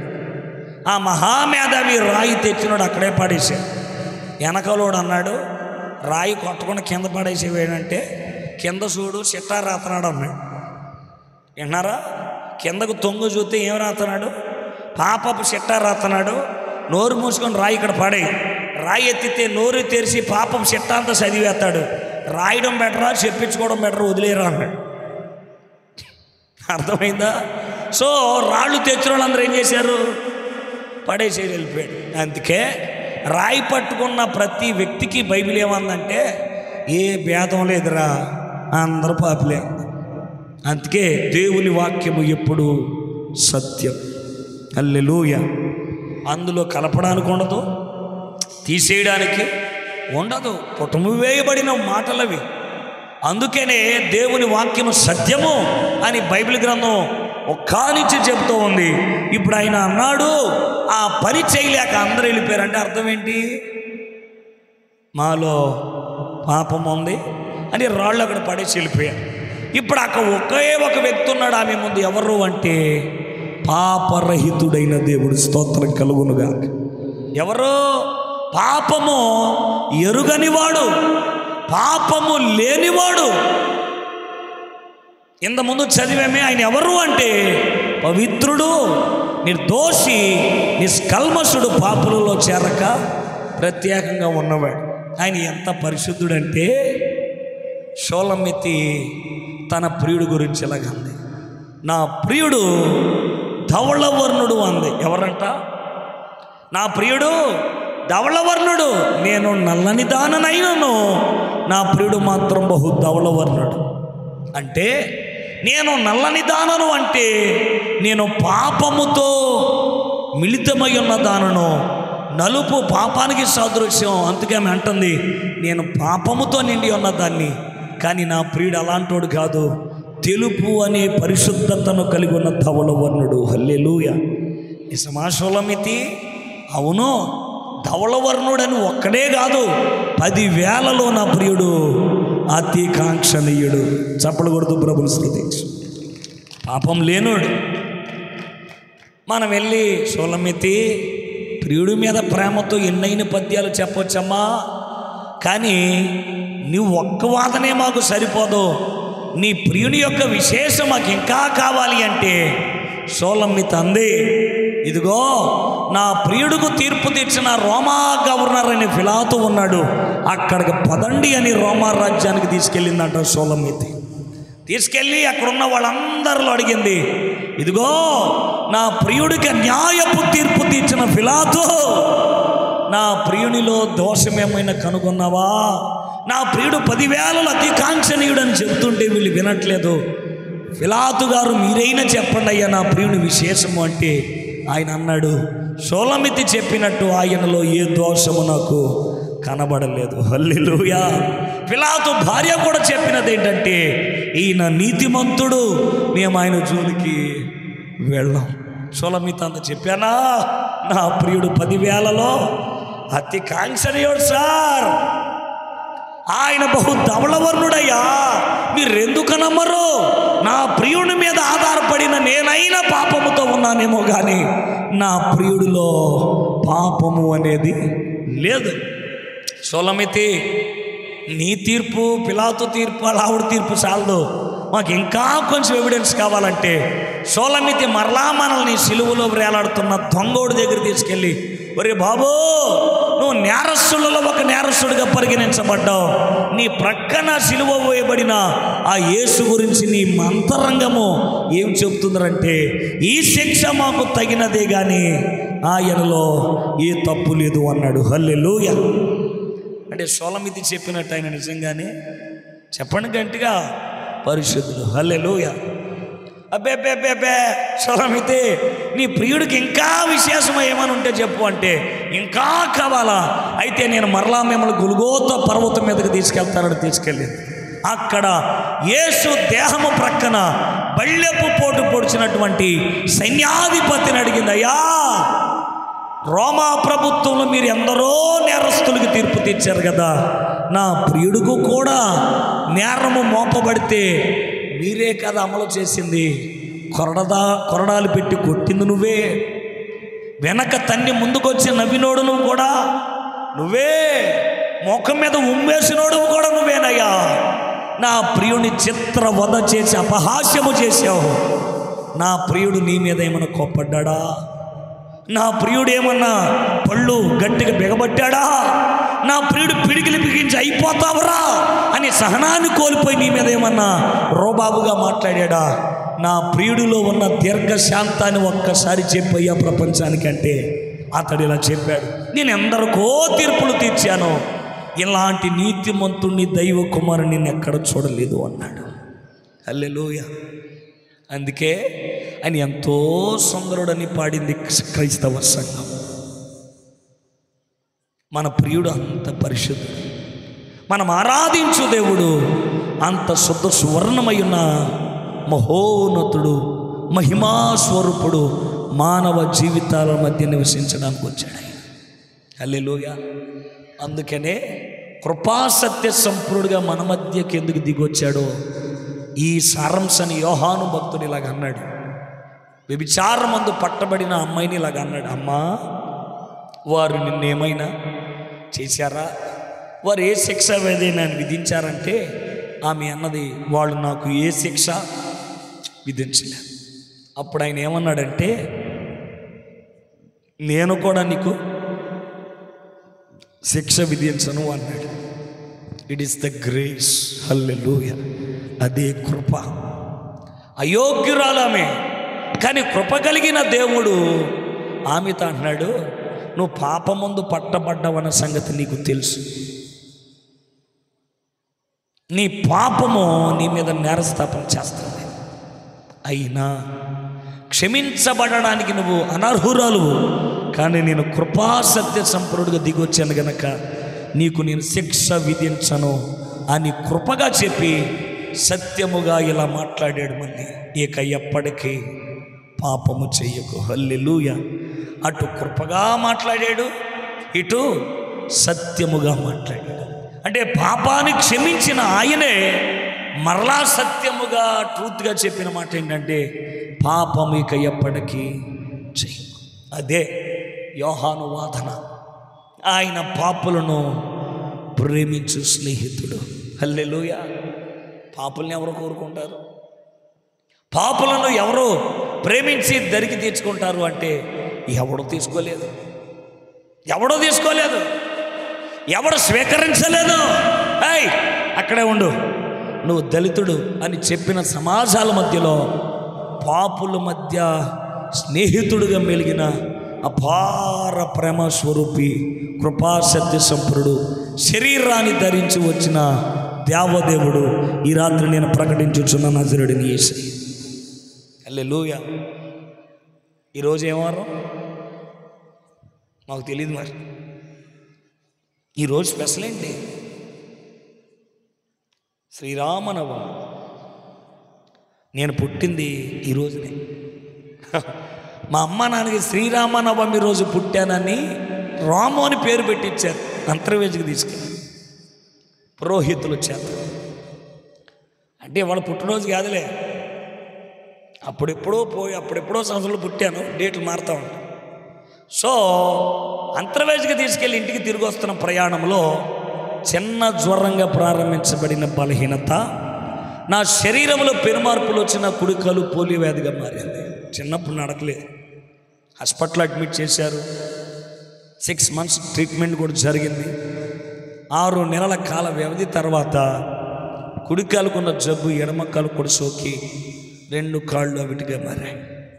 వైద్యశాస్త్రం చెప్పింది ఏంటంటే, మీ అబ్బాయికి నడక ఇంకా రాదు, పాకడం దేకడం తప్ప వేరే చాయిస్ లేదు. వైద్యశాస్త్రం చేతులు ఎత్తేసిన తరుణం, నాన్న ఎక్కని కొండలు లేవు, మొక్కని దేవుడు లేరు, చెయ్యని పూజలు లేవు, దొల్లని మెట్లు లేవు, అన్నీ చేసి విసిగి వేశారు. చివరికి ఎవరో చెప్పారు నాన్నకి, యేసు ప్రభు దగ్గరికి వెళ్ళు అని. నాన్నకేమో యేసు ప్రభు అంటే నచ్చదు. ఎందుకంటే ఆయన తెల్లవాళ్ళ దేవుడు, తక్కువ జాతోళ్ళకి దేవుడు. ఎవడన్నాడో కానీ మరి ఆయన ఎలా దండయ్యారో నాకు అర్థం కాదు. దేవుణ్ణి ఒక జాతికి ఆపాదింపజేశాడు. తెల్లవాళ్ళ దేవుడు అంట. ఏ దేవుడు? ఈ మాట అన్నవాడు ఎంత నల్లగా ఉండి ఉంటాడో కదా, ఖచ్చితంగా ఉంటాడు. ఎందుకంటే తెల్లవాళ్ళ దేవుడు నచ్చలేదండి, వీడు చాలా కర్రోడని అర్థం. ఆపోజిట్గా ప్రపంచంలో 7 ఖండాలు ఉన్నాయి. అమెరికా వాడు శరీరపు రంగు తెలుపు, ఎరుపు. ఆడ స్కిన్ టోన్ చాలా రెడ్గా ఉంటుంది. అమెరికా వాడు తోలు అంత. ఇంగ్లాండ్ ఆ ఏరియాలో ఉన్నాడు, వాడు స్కిన్ టోన్ కలర్ అంతానేమో వైట్గా ఉంటుంది. ఆఫ్రికా ఖండవాడు ఉంటాడు, అక్కడ దగ్గర ఉన్న చీకటి నలుపు వెరీ డార్క్ మూడాడు, భయంకరమైన చీకటి ఆడిది, అదో రకమైన నలుపు. మన భారతదేశానికి కొంచెం నేపాల్ పైన, Nepal, Bhutan, China, Japan, Germany, Australia వీళ్ళంతా ఉంటారు. వీళ్ళు ఎలా ఉంటారంటే ఆడు ఎరుపు కాదు, ఇటు తెలుపు కాదు, మధ్యలో కొంచెం పసుపు ఎవడో వేసినట్టు పసుపు పచ్చ కలర్లో ఉంటాడు వీళ్ళు అనమాట. అంటే ఎరుపోడు ఉన్నాడు, తెలుపోడు ఉన్నాడు, నలుపోడు ఉన్నాడు, వీడు పసుపు పచ్చ కలర్ ఉన్నాడు. ఎన్ని రంగులు ఇప్పటికీ? 4. ప్రపంచంలో ఉన్న సకల రంగులున్న ఏకైక దేశం మన భారతదేశం. ఇందులో అన్ని రంగులు ఉంటాయి. ఎర్రోడు ఉంటాడు, తెల్లోడు ఉంటాడు, నలుపోడు ఉంటాడు, అన్ని రంగులు ఉంటాయి. కానీ ఇక్కడున్న హైబ్రిడ్ ఉండదు ప్రపంచం. అదే చామంచాయ. అది ఎక్కడ దొరికిన మట్టిలో మాణిక్యం. అది ఈ కలర్ ప్రపంచంలో ఎక్కడ ఎదిగినా దొరకదు నీకు. అది భారతదేశపు ఘనత. సో ఇప్పుడు ఎన్ని కలర్లు ఉన్నాయి? అంటే బ్రిటిష్ వాడు ఈ దేశానికి వచ్చిన కారణాన్ని బట్టి వాళ్ళ తెల్లతోళ్ళు కాబట్టి వాళ్ళ దేవుడు యేసుప్రభువారా, మనకు ఆ తెల్లోళ్ళు ఎందుకు అంటాడు. సరే, ఈ తెల్లోళ్ళ దేవుడు అనేవాడికి పెళ్ళి అయ్యే రోజు పెళ్లి చూపులకి వెళ్తే యారు అమ్మాయి ఎలా ఉండాలంటే తెల్లగా ఉండాలంటాడు వీడు. పెళ్లి చూపులప్పుడు ఎవరు కావాలి? తెల్ల పెళ్ళం కావాలి, కానీ దేవుడు మాత్రం తెల్లడొద్దు. స్వప్నాథ్ బుద్ధి అంటే దీన్ని అంటారు. మరి అర్థమైందా? ఇప్పుడు ఇంకా నీకు అర్థం అవడానికి దేశాల్లో ఉన్నటువంటి రంగులు బట్టి దేవుడు అని విభాగించావు కదా. భారతదేశంలో నాకు తెలిసి 100కి 90% ఏ ఇంట్లోనైనా భర్త నల్లగా ఉంటాడు, భార్య తెల్లగా.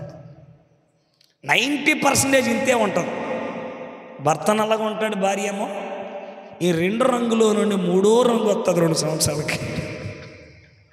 మన ఇంట్లోనే 3 రంగులు 4 రంగులు ఉంటాయి. ప్రపంచంలో ఉన్న రంగులోకి వంకెడుతున్నాం మనం. అది మెదడు మోకాల్లో ఉంటే ఎలాంటివే వస్తాయి. మెదడు ఎక్కడ ఉండాలో అక్కడ ఉన్నవాడు కరెక్ట్గా మాట్లాడతాడు. నేను అందుకే ప్రేమతో చెప్పేది ఏంటంటే, మనము వాదోపవాదాల్లో ఎవడో చెప్పినవి కాదు, ఆలోచించాలి. బుర్ర ఎందుకు ఇచ్చాడంటే బుర్రకాయలు ఎట్టి తిప్పుకోరు కాదు, వాడాలి దాన్ని కొంచెం గట్టిగా. స్తోత్రం కలుగునుగా. నేను మాట చెప్తున్నాను, దేవుడు అంటే తెల్లోళ్ళ దేవుడు, ఎర్రోడు దేవుడు, నల్లోడు దేవుడు కాదు సార్. శరీరానికి రంగైనా ఉండొచ్చు. దేవుడు అని అంటే తెల్లోళ్ళ దేవుడు అని అర్థం కాదు. అక్కడ శరీరానికి చాలా రంగులు ఉంటాయి, వాతావరణ మార్పును బట్టి. కొంత నేను చదివింది ఏంటంటే భూమధ్య రేఖ పైన ఉన్నవాడంతా ఎర్రగా ఉంటాడు, కింద ఉన్నవాడంతా నల్లగా ఉంటాడు. అదే సీక్రెట్. ఎందుకంటే వాతావరణంలో ఉండేటువంటి రేఖ. సో ఎనీహౌ ఏదైనా కానివ్వండి, కానీ నేను ఒక మాట చెప్తున్నాను, నీకంటూ శరీరం ఉంది కనుక ఆ శరీరం ఎర్రగా ఉందా నల్లగా ఉందా రంగు పక్కనట్టు, నీకు అంటూ శరీరం ఉంది కనుక దేవుడు ఏమన్నాడంటే నేను సర్వ శరీరులకు దేవుడను అన్నాడు. హల్లెలూయా. అంటే నేను శరీరం ఉన్న ప్రతి ఒక్కడికి నేను దేవుడును అని అర్థం. మా నాన్నకి ఇది ఎలగల, ఆయన అలా దేవుడు ఇలా దేవుడు అని. కానీ చివరికి ఆయనే మాకు దిక్కయ్యాడు. నాన్న ప్రభు దగ్గరికి వెళ్ళారు, ఇలాగే మీలో కూర్చున్నారు. వాక్యంలోంచి ప్రభు మాట్లాడేసరికి నాన్న హృదయం పగిలింది. వాక్యం చేత పట్టబడ్డారు. నాన్న పేరు పెట్టి దేవుడు పిలవగా కుటుంబం నుంచి ప్రత్యేకించబడి దేవుని సేవ కొరకు నియమించబడుతున్న దైవ సంకల్పాలను ఎరిగి అమ్మనే నన్ను కట్టుబడులతో ప్రభు యొద్దకు నాన్న తీసుకుని వచ్చారు. ఏ వైద్య శాస్త్రం అయితే నడక రాదు అని చెప్పిందో యేసు ప్రభు దగ్గరకు వచ్చాక నా 2 కాళ్ళను ప్రభు ముట్టి స్వస్థపరిచి. అందుకే చెప్పా, ఆయన మన మధ్య నివసించు దేవుడు, మన అవసరతలు తీర్చువాడు, మన అక్రతలు తీర్చువాడు, మన రోగములను స్వస్థపరచువాడు, మన బంధకములను తెంచువాడు, మానవ జీవితంలో ప్రతి బాధ నుండి నివారించడానికి, శరీరం వల్ల వచ్చిన నొప్పిని, వ్యాధి, రోగ రుగ్మతను నివారించడానికి వచ్చిన వాక్యమై ఉన్న శరీరం. అందుకే చెప్పాడు ఆయన మన మధ్య నివసించడానికి. నేను అందుకే చెప్పేది, రోగమున్నా స్వస్థపరచడానికి వచ్చాడు, పాపమున్నా కృపా సత్య సంపూర్ణుడిగా వచ్చాడు. ఆదామములు పాపం చేశారు. తీర్పు ఎలా ఉంటుంది ఇప్పుడు చెప్పి ముగిస్తున్నా. దోషులుగా 2 ఉంటే ఆయన తీర్పు ఎలా ఉంటుంది? 85వ కీర్తన 2 వచ్చేయండి, 10 నిమిషాలు ముగించుకుందాం. 85వ కీర్తన 89:14. నీతి న్యాయాలు నీ సింహాసనానికి ఆధారాలు, కృపాసత్యములు. ఆయన సన్నిధిలో ఉండేవి ఏంటి అంట? కృపా సత్యాలు. ఆయన సింహాసనానికి ఆధారాలు ఏంటి? నీతి న్యాయాలు. ఎలోహిం జడ్జిమెంట్ ఎలా ఉంటుంది అది గ్రహించాలి. ఎలా ఉంటుంది చెప్తున్నా. ఆదామావులు ఇప్పుడు దోషులుగా ఉన్నారు, ఆయన సన్నిధిలో కృపా సత్యాలు బయటకు వచ్చాయి. ఇప్పుడు నా వైపు చూడండి. నా కుడివైపు ఉన్న మైకేమో కృప, మీకు అర్థం అవడానికి. నా ఎడమవైపు ఉన్న మైకేమో సత్యం. చెప్పండి ఏంటిది? ఇది దైవజనులు వచ్చారు. కుడివైపు ఉన్నది ఏంటిది? పోతారేంటమ్మా చెప్పకుండా. కుడివైపు ఉన్నది ఏంటిది? కృప. ఇటు ఉన్నదేమో సత్యం. కృప ఏమంటుంది? అది క్షమించండి అంటుంది. చెప్పండి ఏమంటుంది? క్షమించమంది. సత్యం ఏమంటుంది? క్షమించమంటే తోలు తీసేయాలి అంటే శిక్షించేద్దాం అంటుంది. అంటే పాపాన్ని పాపంగా చెప్తుంది, కానీ పాపం చేసిన మనిషికి ఏమో అర్హత కల్పించి క్షమించాలనుకుంటుంది కృప. ఈ రెండింటి మధ్య వాదం జరిగిన ఆదాము విషయంలో. ఆదాము తినొద్దన్న పండు తిన్నాడు, దేవుడు ముందే చెప్పాడు కనుకాడు, దేవుడు అంటే లెక్కలేదు కనుకాడు నిశ్చయముగా సావవలసిందే అని సత్యం వాదిస్తుంటే కృప అందే చంపేస్తే చచ్చిపోయి అంత బలార్జుడు ఆదాము కాదు. దేవుని చేత కలుగు చేపట్టాడు కనుక ఆదామును మనం ఏం చేద్దాం? క్షమించమంట. సత్యం అందే నువ్వు ఒకడు తగిలడ్డం మాకు ఆదాముని ఎక్స్క్యూట్ చేసేతే ఆదాము నుండి వచ్చిన మానవ జాతి అంత పాపమే చేస్తుంది కానీ పరిశుద్ధంగా బ్రతకదు. సో సత్యం ఏమంటుందంటే శిక్షించేస్తే ఇక్కడే సొల్యూషన్ జరిగింది. బాగా వినండి ఏమైంది. అప్పుడు న్యాయాధిపతి అయిన దేవుడు లేచి ఇలా అన్నాడు. ఏమని?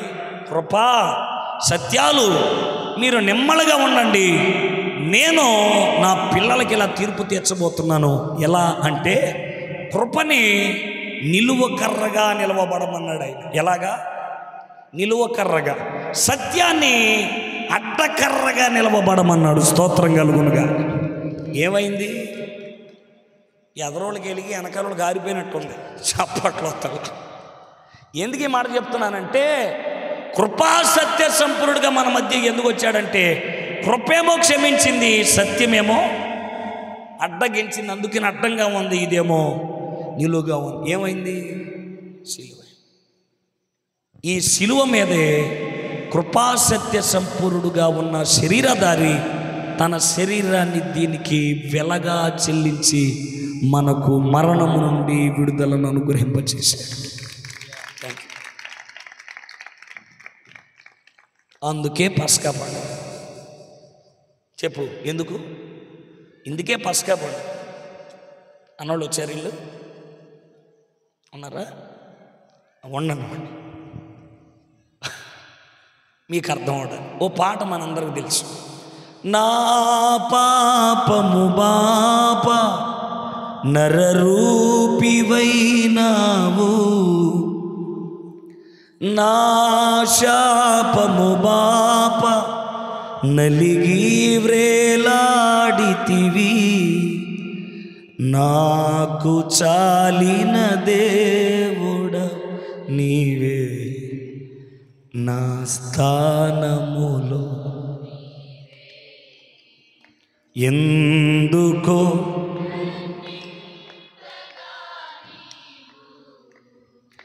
ప్రేమించితివో. ఈ లోపల వాళ్ళు వస్తారు, మీకు ఇప్పుడు ఎక్స్ప్లెనేషన్ చేస్తాను. నా స్థానములో నువ్వు. చెప్పండి ఏంటిది? చెప్పండి. చివరికి వచ్చేసి నా స్థానంలో నీవు. కృపా సత్యాలు కలపడానికి ప్రభు ఎందుకు ప్రయత్నం చేయడం ప్రారంభించాడంటే కృప చెప్పినట్టు ఆదామములు క్షమిస్తున్నాను, కానీ సత్యం చెప్పినట్టు శిక్ష అమలు చేస్తున్నాను, కానీ శిక్ష అంతా నా మీద వెయ్యి అని అడిగాడు ఆయన. అందుకే యోహాన్ అన్నాడు కృపాసత్య సంపూర్ణ మన మధ్యలో ఎందుకు నివసించాలని వచ్చాడంటే లోక పాప భారాన్ని మోసుకొని పోయే దేవుని గొర్రెపిల్ల. ఆ గొర్రెపిల్లే పస్కా పశువుగా ఉదించబడింది. ఇంకా మీకు అర్థం అవడానికి సత్యము శిక్షిస్తానంది కదా, అన్నదా లేదా? ఆయన అన్నాడు ఆదాము శిక్షిస్తావా? అతనికి అతని భార్యకి తల్లిదండ్రులు ఎవరు లేరు. తల్లి అయినా నేనే, తండ్రి అయినా నేనే. సత్యమా, నీ కోపం, నీ చేదు మాచి భద్రత ఆదాము మీద కాదు, ఆదాము మీద నువ్వు చేయాలనుకున్న ప్రతీకారం ఆదామును నాలో చూసుకొని శిక్షించుకొని ఇష్టమని శరీరం చేశాడు. ఎంత ప్రేమ చూపించడానికి వచ్చాడు ఆయన. ఆదాముదే కాదు, నీ విషయంలో కూడా పాపానికి చెప్పింది అదే. ఈ వ్యక్తిని నాలో చూసుకో, ఆ వ్యక్తిని నేను దాచుకుంటాను.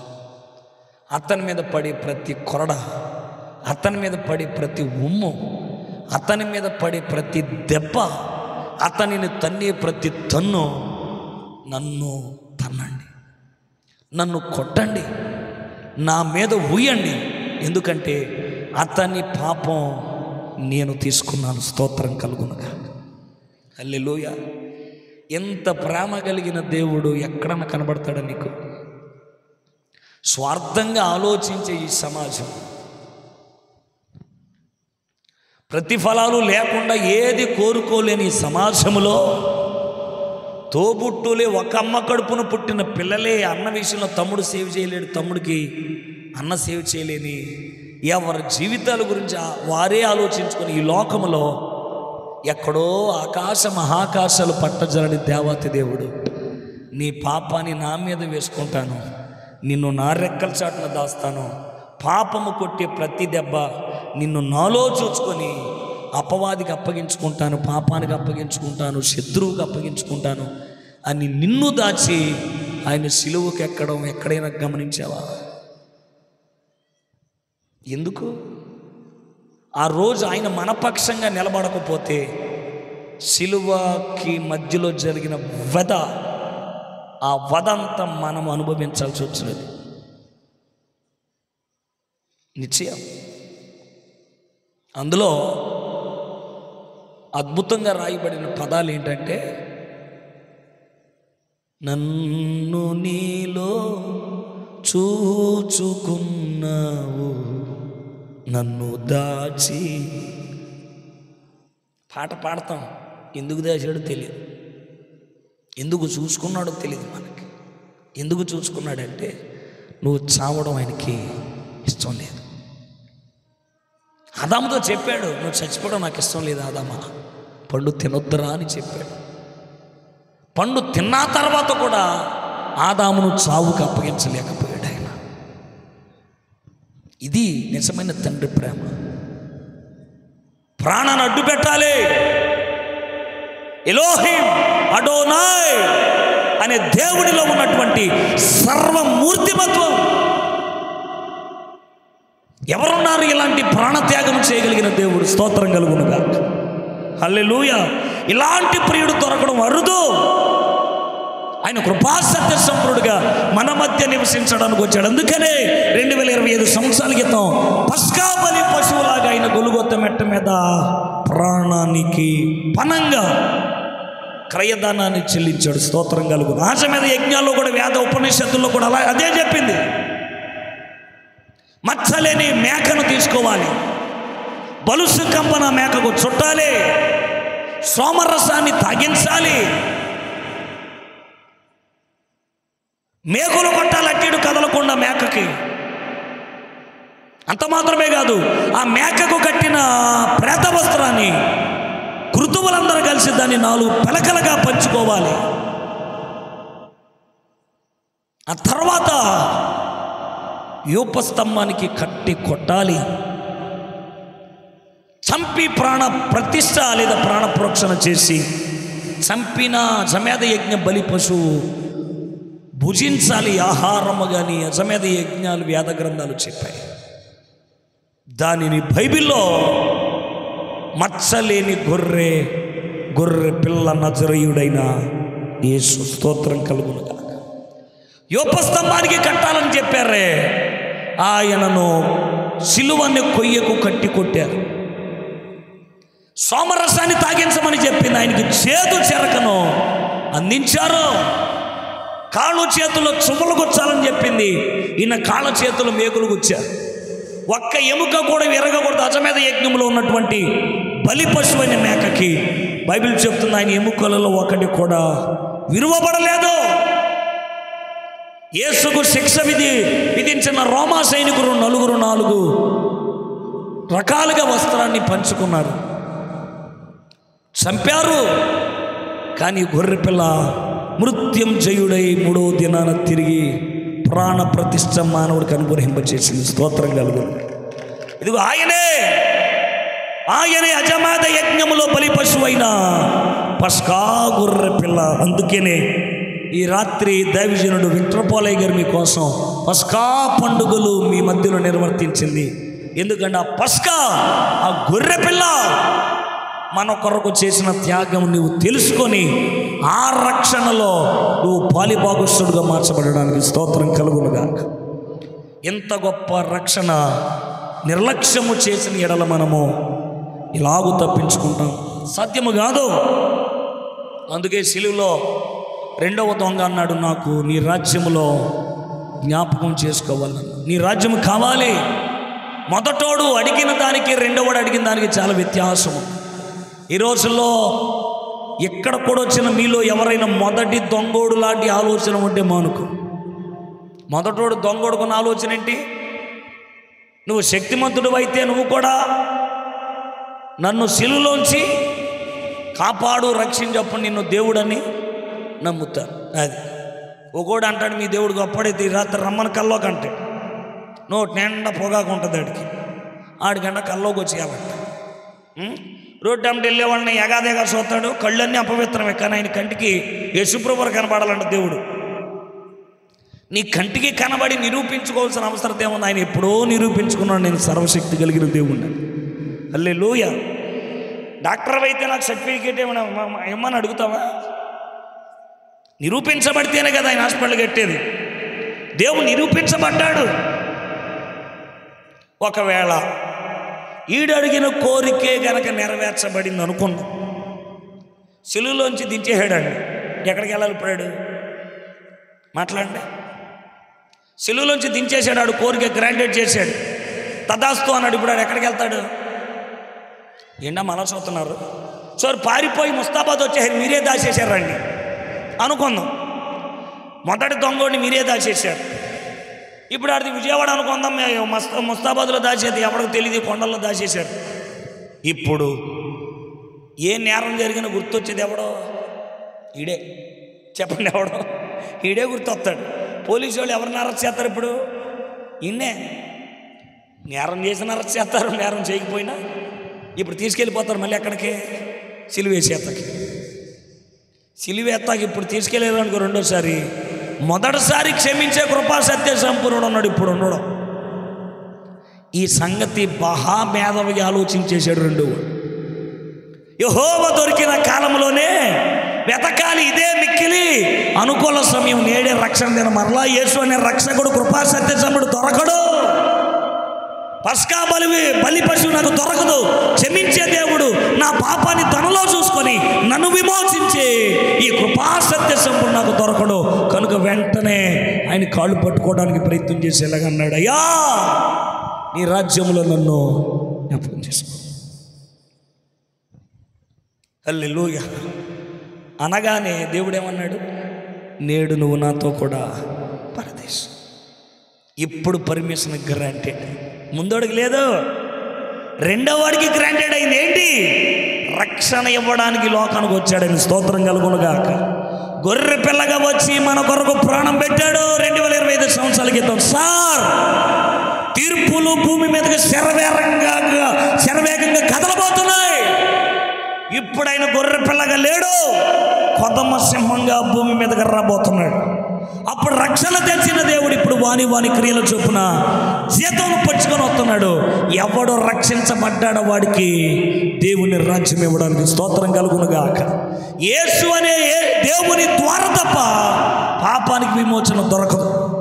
ఈ రాత్రి ముగించే ముందు మరలా చెప్తున్నా, యేసు ప్రభువారి ద్వారా తప్ప పాపానికి విమోచన దొరకదు. ఎందుకంటే బ్రతకడానికి ఎన్ని మెతుకులు పెట్టినప్పుడు బైబిల్ వద్దరు విసిరేసిన వాళ్ళు నేను కూడా ఒకటి దేవుని తిరుగుబాటు చేసి దేవుని ప్రేమను తృణీకరించిన వాళ్ళు నేను మొదటి వాడిని. లోక ప్రేమలకు అలవాటు పడి, లోక స్నేహాలకు అలవాటు పడి, దేవుని స్నేహాన్ని, దేవుడితో ఉండాల్సిన జీవితాన్ని పరిత్యాగించుకొని పాపానికై పరిగెత్తాను. నా పాపం నన్ను పట్టుకుంది, మరణం ముందు నన్ను నిలవబెట్టింది 2015లో. అపవాది నేరుగా మాట్లాడింది 2016 చూడనివ్వను. పాపం నిలదీసిన రోజు మన జీవితాలు పొడిగించబడు. 2016 చూడవన్న భయముతో ఎన్నో సూసైడ్ చేసుకున్నాను. ప్రతి చావులో దేవుడు నాకు ప్రత్యక్షమై దేవుడు నాకు మరొక జీవితాన్ని ఇచ్చాడు. 2015లో స్తోత్రం. 23వ తారీఖు డిసెంబర్ చచ్చిపోవడానికి ఉప్పేరు పిచ్చి మీదకి వెళ్ళి నిలవబడిన రోజు ప్రభువు నాతో మాట్లాడి ప్రత్యక్షమయ్యారు. నా కుమారుడా, నీకు అక్కర్లేని జీవితం నాకు ఇస్తే నేను మహిమగల పాత్రగా వాడుకుంటాను. ఎంత ప్రేమ! అందుకే చెప్పాను, మనం నశించిపోవడానికి ఇష్టం లేదు.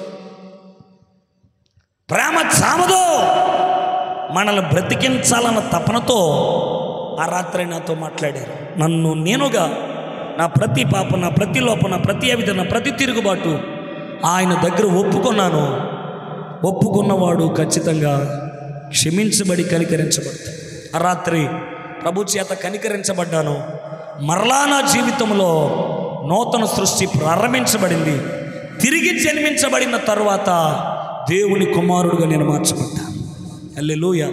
అప్పుడే రాసుకున్నాను ఆ పాట, రాజా నీ సన్నిధిలో నేను ఉంటాను, మనసారా ఆరాధించుకుని బ్రతికేస్తాను. సమాధిలో బతకాల్సిన నన్ను సన్నిధి దాకా తీసుకొచ్చేవి, ఇదిగో ఊపిరాగేదాకా నీతో జీవిస్తా. ఏ దారిలో నడిపిన ఎదురు ప్రశ్న వేయకుండా నీ వెనకాల నేను నడిచొస్తాను. నిన్ను మించినోడు నాకు ఇంకెవడో లేడయ్యా.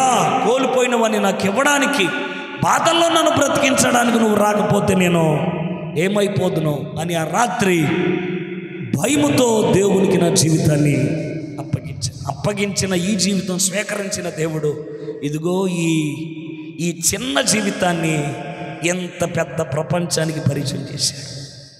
ఆయన ప్రేమదే. యేసయ్య ఎందుకు వచ్చాడంటే ఒక వ్యవస్థలో కొల్లబెట్టడానికి రాలా, మానవ జీవితాన్ని మనిషిగా మానవత్వాల మధ్య పాడైపోయిన హృదయాలను తిరిగి పదిలపరచడానికి, ముందు చెడు చేస్తే ఇప్పుడు మంచిగా ప్రపంచంలో మనుగడ కొనసాగించడానికి, నీతిగా దేవుని ప్రేమలో జీవించడానికి ఈ లోకానికి వచ్చి మన మధ్య నివసించి ఇలా చెప్పాడు, మీ పాపము నన్ను నేను క్షమిస్తున్నాను, శిక్ష ఏమి విధించను, ఇంకెప్పుడు పాపం చెయ్యదు. అదే చెప్పి వెళ్ళిపోయాడు 2025 సంవత్సరాల కింద. ఇప్పుడు రాబోతున్నాడు. ఆయన చెప్పినట్టు పాపం మానేవో, పాపములకి చేస్తే ఆ పాపానికి జీతం కూడా పట్టుకుని రాబోతున్నాడు. బీ కేర్ఫుల్, జాగ్రత్త సుమి. పస్కా బలి జరిగించిన ఆ దేవుడే ప్రతిఫలాలు చేత పట్టుకొని పరలోకం దిగి రాబోతున్నాడు భూమి మీదకి. జాగ్రత్త. మరలా ఇలాంటి అవకాశాలు దొరుకుతాయో లేదో తెలీదు. ఆయనను నోటితో ఒప్పుకో, ఆయన ఇచ్చిన రక్షణకు పాత్రుడిగా ఎంచబడు. ఆయనతో చెప్పు, నీ సిలువే నాకు శరణం, నా కొరకు నువ్వు చనిపోయేవని నమ్ముతున్నాను, ఇక ఎప్పటికీ నేను పాపం చెయ్యను, నీ నీతి నేను సంపాదించుకుంటాను, ఈ దేహాన్ని నీకు కానుకగా ఇస్తున్నాను, ఇదిగో నాలో నివసించు కృపాసత్య సంపన్నుడుగా అని జీవితాన్ని ఆయనకి ఇవ్వగలిగితే చాలు. నిన్నే మార్చుకోమని నేను కోరట్లే, నీ హృదయాన్ని ఆయనకి తిరిగి ఇవ్వంతే. నువ్వు తిరిగి జన్మించబడమే కావాలి అని కోరుకున్నాడు. నీ కోద్యంతో చెప్పింది. ఈ రాత్రి నిన్ను కూడా అదే చెప్తున్నాడు. నా కోసంగా అది ఏడవలసింది. మీ కొరకు నేను వెళ్ళ చెల్లిస్తున్నాను, మీకోసం, మీ పిల్లల కోసం. ఏడువు. ఎందుకు? రేపొద్దున ఏడవలసి వస్తుంది. ఇప్పుడు ఏడవకపోతే, పాపాన్ని బట్టి పశ్చాత్తాపం చెందకపోతే, కన్నీరు కార్చకపోతే, రోదన చేయకపోతే రేపు నరకంలో యాతన పడాల్సి వస్తుంది. అందుకు దేవుడు ఇప్పుడు ఏడ్చువారు ధన్యులు అన్నాడు. ఇప్పుడు ఏడ్చేవాళ్ళే ధన్యులు, ఇప్పుడు ఆవిడ ప్రాణాలు పోగొట్టుకున్న వారే ధన్యులు. క్రైస్తవ్యం మీద ఎంత పేటరేగిపోయే చర్యలు చేసినా దేవుని పిల్లలు ధన్యులు. రేపు నిత్యత్వంలో దేవుని రొమ్మున ఆనుకొని ధైర్యంగా పరిపాలన చేసే భాగ్యం మాకు ఈ నిరీక్షణను నూరు పోసినోడే నజరేయుడైన యేసుక్రీస్తు. హల్లెలూయా. అందుకని రాత్రి నువ్వు రెండవ మరణాన్ని తప్పించుకోవడం కోసం ఈ రాత్రి ప్రభు నీకు ఇచ్చిన అవకాశం. పస్కా పండుగలో నీకు ఇచ్చిన పస్కా బలి, ఆ శ్రాష్టమైన ఈవి ఏంటంటే నువ్వు విమోచించబడుతున్నావు. ఐగుప్తులో నుండి బయటికి రావాలి, పరమకానాను పరిగెత్తాలి. నిర్గమకాండంలో రాయబడిన సారాంశం అదే. ఈ రాత్రి నువ్వు తిరిగి సిలువ ఎదుగు రాగలిగితే కృపాసత్య సంపూర్ణ నిన్ను క్షమించి తన సొత్తుగా మార్చుకోవడానికి ఇష్టపడుతున్నాడు ప్రభు. ఈ మాటలు మనం ఇంట్లో దీవించుగాక. లేచి నిలబడదాం. అందరూ లేచి నిలబడదాం.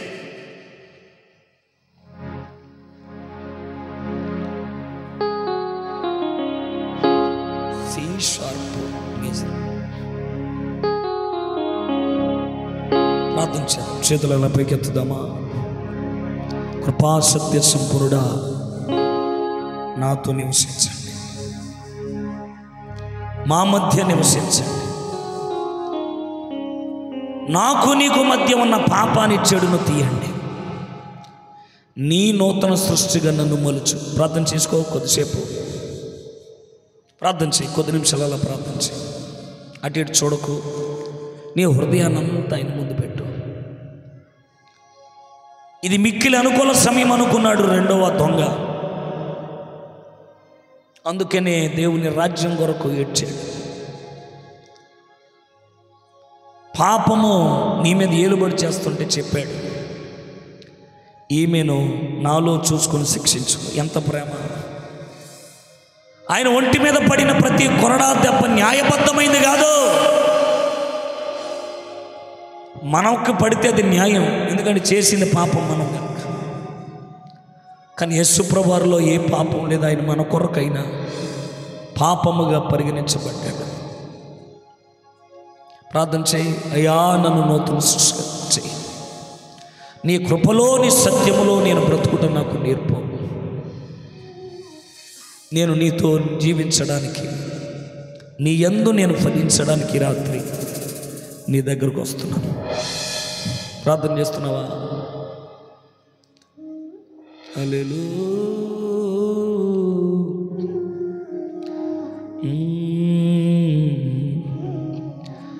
దేవా దేవా నీకే స్తోత్రం.